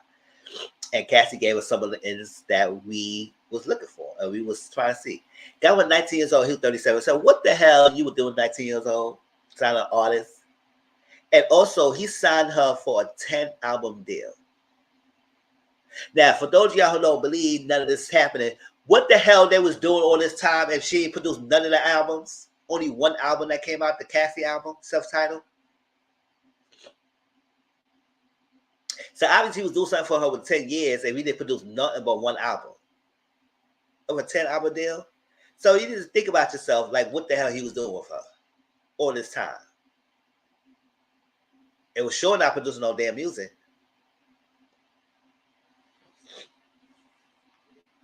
Got with her. Then he started pursuing her. He tried to isolate her, try to conform her to his willing, his doing, kind of abusing her at some point. RSA, beat her physical abuse, emotional abuse, tear her down, reducing her to drugs. The first counter of drugs was ecstasy in the car. They didn't know what it was, saying it's good, and then he driving erratic, crazy, frantic behavior, scaring her to death. And that's the stuff he could do that have control over her. That's an old child. So he would do all this. Abuse her every time she attempted to leave. He will find her and hurt her even more. Even though she said no. I know a lot of people say that, oh, why she just say no? She could easily say no. I said, maybe in some of y'all situations that saying no works for y'all, but not in the always the case. It's not always the case. Sometimes no agitate the person and you get damaged. So at the end of the day, the no didn't work in her favor because he would get irate and still come after her. And she was so young. So, and then he pumping up with drugs. So after that, she couldn't really fight back. I got a few questions for Kalisha because the old tweet of her saying to Gina that she will make Diddy eat her box was speculated, and it seemed like she was with him since in the FOs. Child, the FOs. We'll get to that in a minute because that was the damaging thing. That was the most shocking thing out of everything. Yes, everything was shocking, but that was like, wow. And I say, yeah, Kalisha, like, do you be participating in this FOs?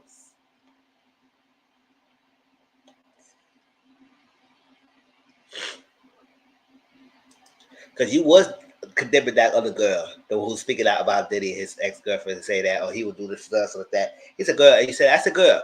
Don't do that. Because it was true that he did this to her. Don't do that. And I said, girl, if he doing this to you too, because you know he doesn't change his freaking ways.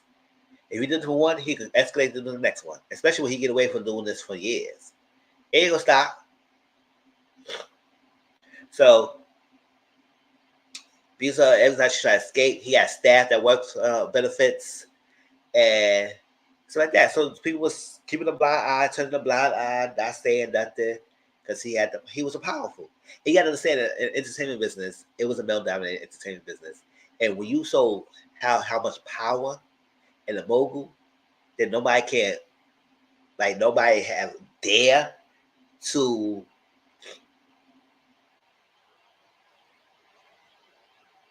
be adversary against him or challenge him. That's one of those. Everybody kept quiet. Once he's happy, y'all happy. If you're not happy, then everybody else's life is miserable. And they didn't want that. So yes, they kept quiet all this time when she was going through it, abusing her and stuff like that. So the point that he started to do freak offs. He wanted to explore his voyeurism by having her schedule these FOs, freak offs. By she supposed to find sex workers to that the ones that had the large black penises. I said, "Oh wow, why so special? Why you want that?" Find it. He would pay for the hotels. He sometimes find the people out there. He would make her do some stuff, pump her drugs, sometimes beat her if he feel type of way. He watches. He would masturbate, all that stuff. And this was a weekly thing. All the way until she was 29 years old. Because it was at one point with 29, he's wanted her to continue to do the freak offs. I said, hey, a weekly thing. And 105 people and his staff.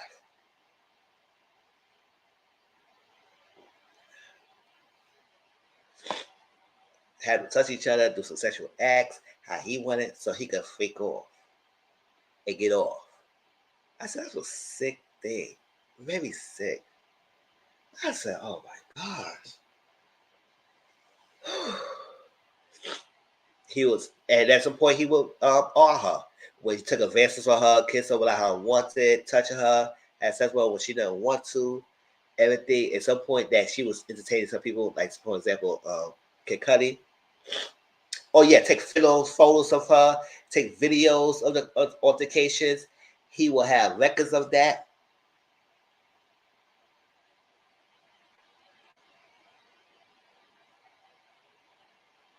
They pull up all the photos of the white nails, and since Kalisha been with him, the nails have been all white. So, ooh, oh yeah, because there was a detail that he will have Cassie paint her fingernails white to contrast of the dark-skinned male circ workers that she will have deal with.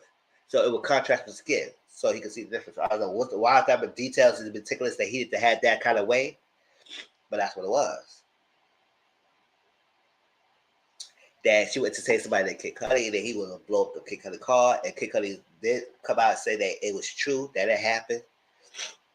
And then at some point that he said some erratic behavior, that he did some Tyler Perry-ish when he dabbed with somebody over the balcony. I said, oh my gosh. Oh, he is sick. And that is scary. You can imagine when you go through somebody do something like that, you will be scared. So all these people say, why she didn't leave? Why she did this? Why she stay all this time? I said, you know what? She was young, right?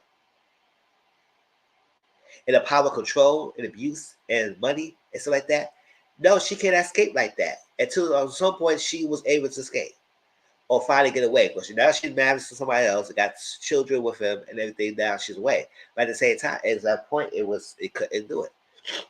So that raises questions like, if he did this Cassie, she was so young. What happened to the other people he was dealing with? Because at the time when he was with Cassie, he was with Kim Porter. He was still married to her. Did he do stuff like this to her? What about J-Lo? And the other girl, Gina, she spoke like, because I never saw that interview that she spoke up. She said something.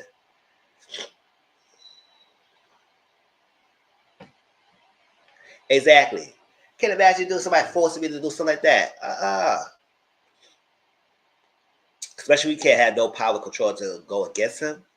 Because when you know you're a woman and he's a man and he's erratic and he's stronger than you and all that stuff, and he's a business mogul, because if you could say nothing, you can't go to concert or like that because they won't believe you.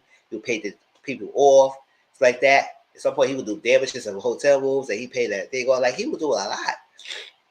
Beat her, do all this stuff. And then when he does do his induced breathing, he will make her recover in hotel rooms for a couple of days or weeks. So she'll recover her heels, her couple of abuses. I was like, ooh, child. So all that 35 pages that was in there, it was very specific in detail. And I said, that can't be a lie.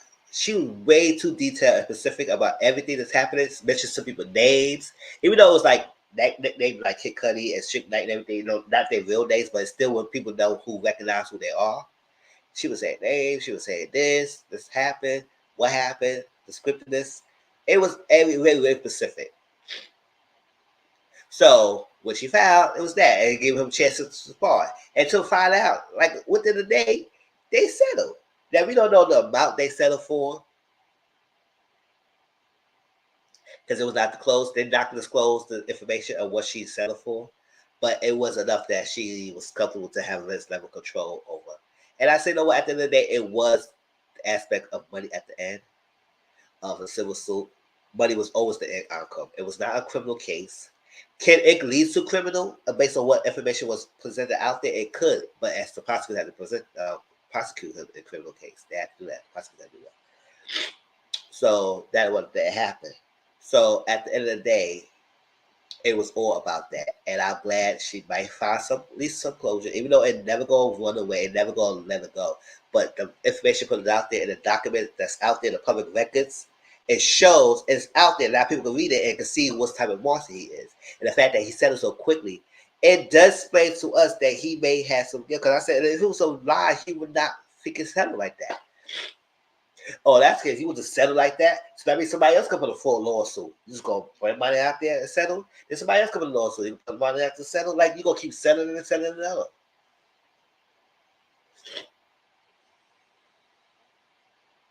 For real. And then the fact that he was getting records of doctor information about sending to his email account. I said, "Oh, you breaking? Who was the doctor that breaking all these HIPAA laws?" I was a child.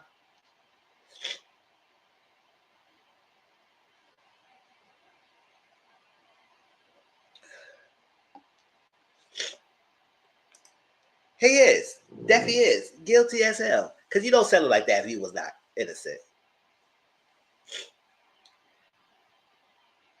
If he wasn't guilty. If he wasn't guilty, he would not settle like that. So I feel like, yes. So the lawyer said, oh, well, don't be that to settle this not Michigan. I said, what, boy, why? So why he settled that? Why?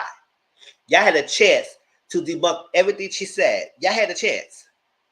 So you and Young figured they didn't know that, you know what? Nah, we're not fighting this. Because that's like, because you got to go through court and you got to have evidence presented, whether it's witnesses, whether it's videos, whether it's things like that. It was prepared to all that. It was a deposition going to be happening, all that stuff. All that was going to be happening. So obviously she was prepared to say this now. She prepared to have backup information and evidence and truth. And I know people were so upset that she settled because they wanted to her be in the court and pick and fine tune everything she said, nitpick everything she said. Cause you know how they did that to the freaking Tory case, right? They trying to pick who was lying and everything. You know, sometimes I just bail identify people who want to come in defense of the man and after Cassie. And you see how people do that now. Oh, she wanted the money. Why she did this and that? It was all about the money and something like that. And all these other people. Now we know all be defense of in defense of Cassie. You know, Dawn was defense of Cassie. D was in defense of Cassie, and some other people was well, some people was against Cassie, like Paula John Parker. I said, who girl? Because I remember the time I was young and everything, and it was just gonna say no. I said maybe because it worked for you to know, it didn't work for her. So I'm trying to make it seem like because you experienced that, and it happened for you, that it was a one word cookie cutter experience for everyone else. Oh, it didn't work out her favor, so she wanted to come up, and then pan out, so she wanted to get somebody. Maybe I said, who, Dusty? Girl, that's when you had never been around like that anymore. Part of these, this Aubrey needs to go ahead and tell a story and stop judging Cassie for selling it and speak on what she did to you. Exactly. Now she did mention that she said she did not was talking about Cassie and she was talking about Diddy because when she mentioned that money over accountability, it was more of sort of Diddy because he always want to put money on things and pay things off instead of hold accountable of what his truth is. Now, the complex did make it misleading and make it seem like she was faulting Cassie. And she said, I wasn't talking about Cassie. I was talking about Diddy. I said, well, it was misleading. So at the end of the day, I'm glad you cleared it up, but at the same time, it did feel like you was faulting her because you was to the point that she settled. At the end of the day, what is? Because nobody can sit here and try to tell us that you could do all that she would do, and try to tell us how you would handle this. No, you don't. So if she felt like it was an amicable amount for her to settle and go with that and be cool with that, I probably believe it was not no small amount. I guarantee you it wasn't no small amount.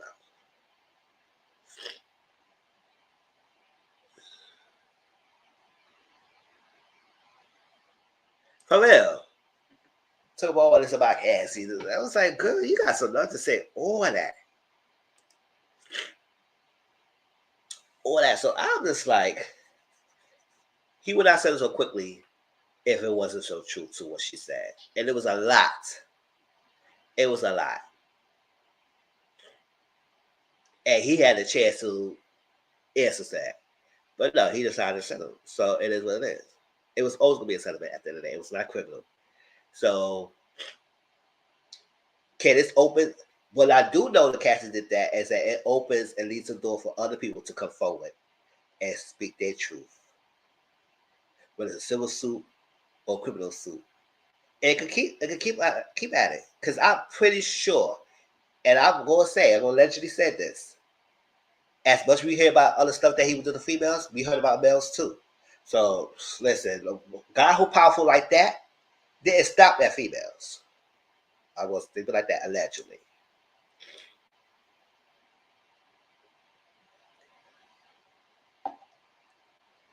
All these parties he was doing, some of the artists he connected in early stage, Usher and all sort of that he used to have connected and exposed to the parties he's had in an early age.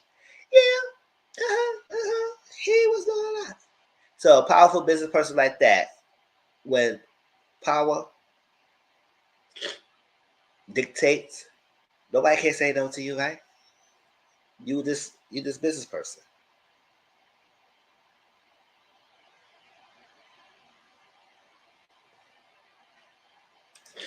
Yep. I'm sure there was. I'm sure they were. I'm sure they were male victims. And the fact that because he had money and he had power, they couldn't really fight. At least Cassie, on the other hand, she had some standing in this fight, but at the same time, how long can this drag out? Because he had the money, he could drag this out a long time ago if he felt like he was innocent. So I was like, why you would settle if you feel like you can just beat this or you can just speak your truth and let you know that you're not this monster, right? You were. And that's it. So the information out there and his reputation is so much tarnished. Because at the end of the day, yes, he still is big mogul, but a lot of people have some feelings about how he dealt with. All these artists that he dealt with said something bad about how he treated them and what he did to them, about the contracts and his treatment and stuff like that. So I'm proud of her standing her truth.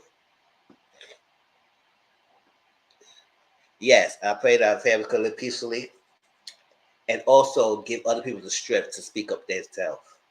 and file something against them. If they don't want to file, at least speak of their story and put it out there. Because at the end of the day, the seed is planted in our minds and open our eyes about who he is.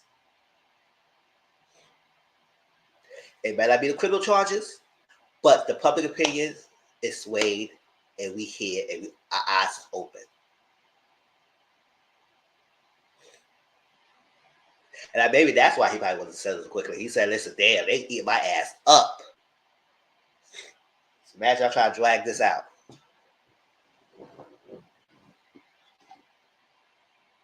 So Cassie did the right thing.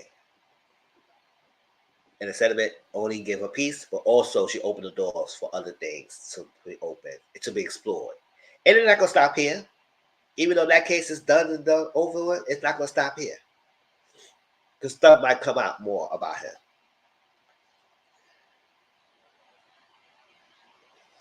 Anything else? But yes, if you haven't read the documentation, it's on my Discord. You can look on that link. It's all out there. Like I said, it's public record. So you shouldn't have no issue finding it. But it's like, and I can imagine it could be probably more than that when they was shared to us. A public record. I turn the line, and you know I love you. Otherwise, I wouldn't have stayed up this late. What a great live. Thank you, Boo. Yes, thank you so much. I appreciate you staying up and everything. Like I said, either way, you will still see the replay. So thank you for y'all showing through. I think I'm done. I think I said everything I need to say. I gave it more. I give it everything I could and summarize as best as I can. Like I said, I feel like this was good justice. This was a good opening for other people to come forward.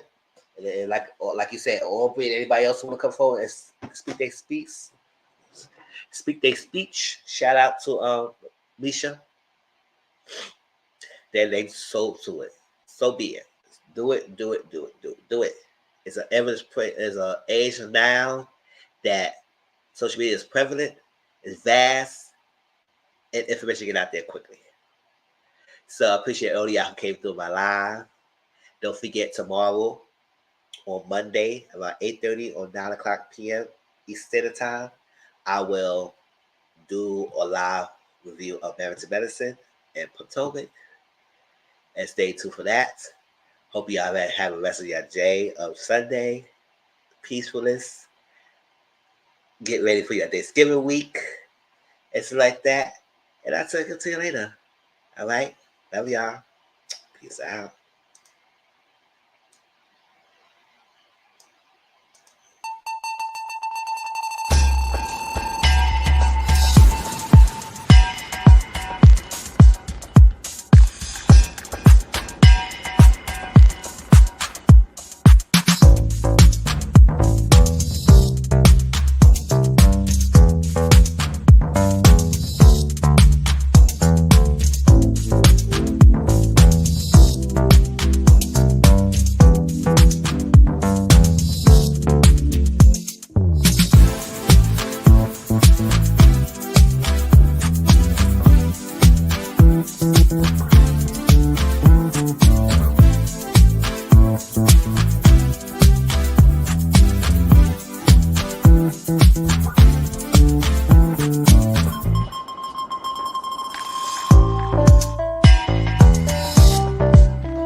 All right. See you later.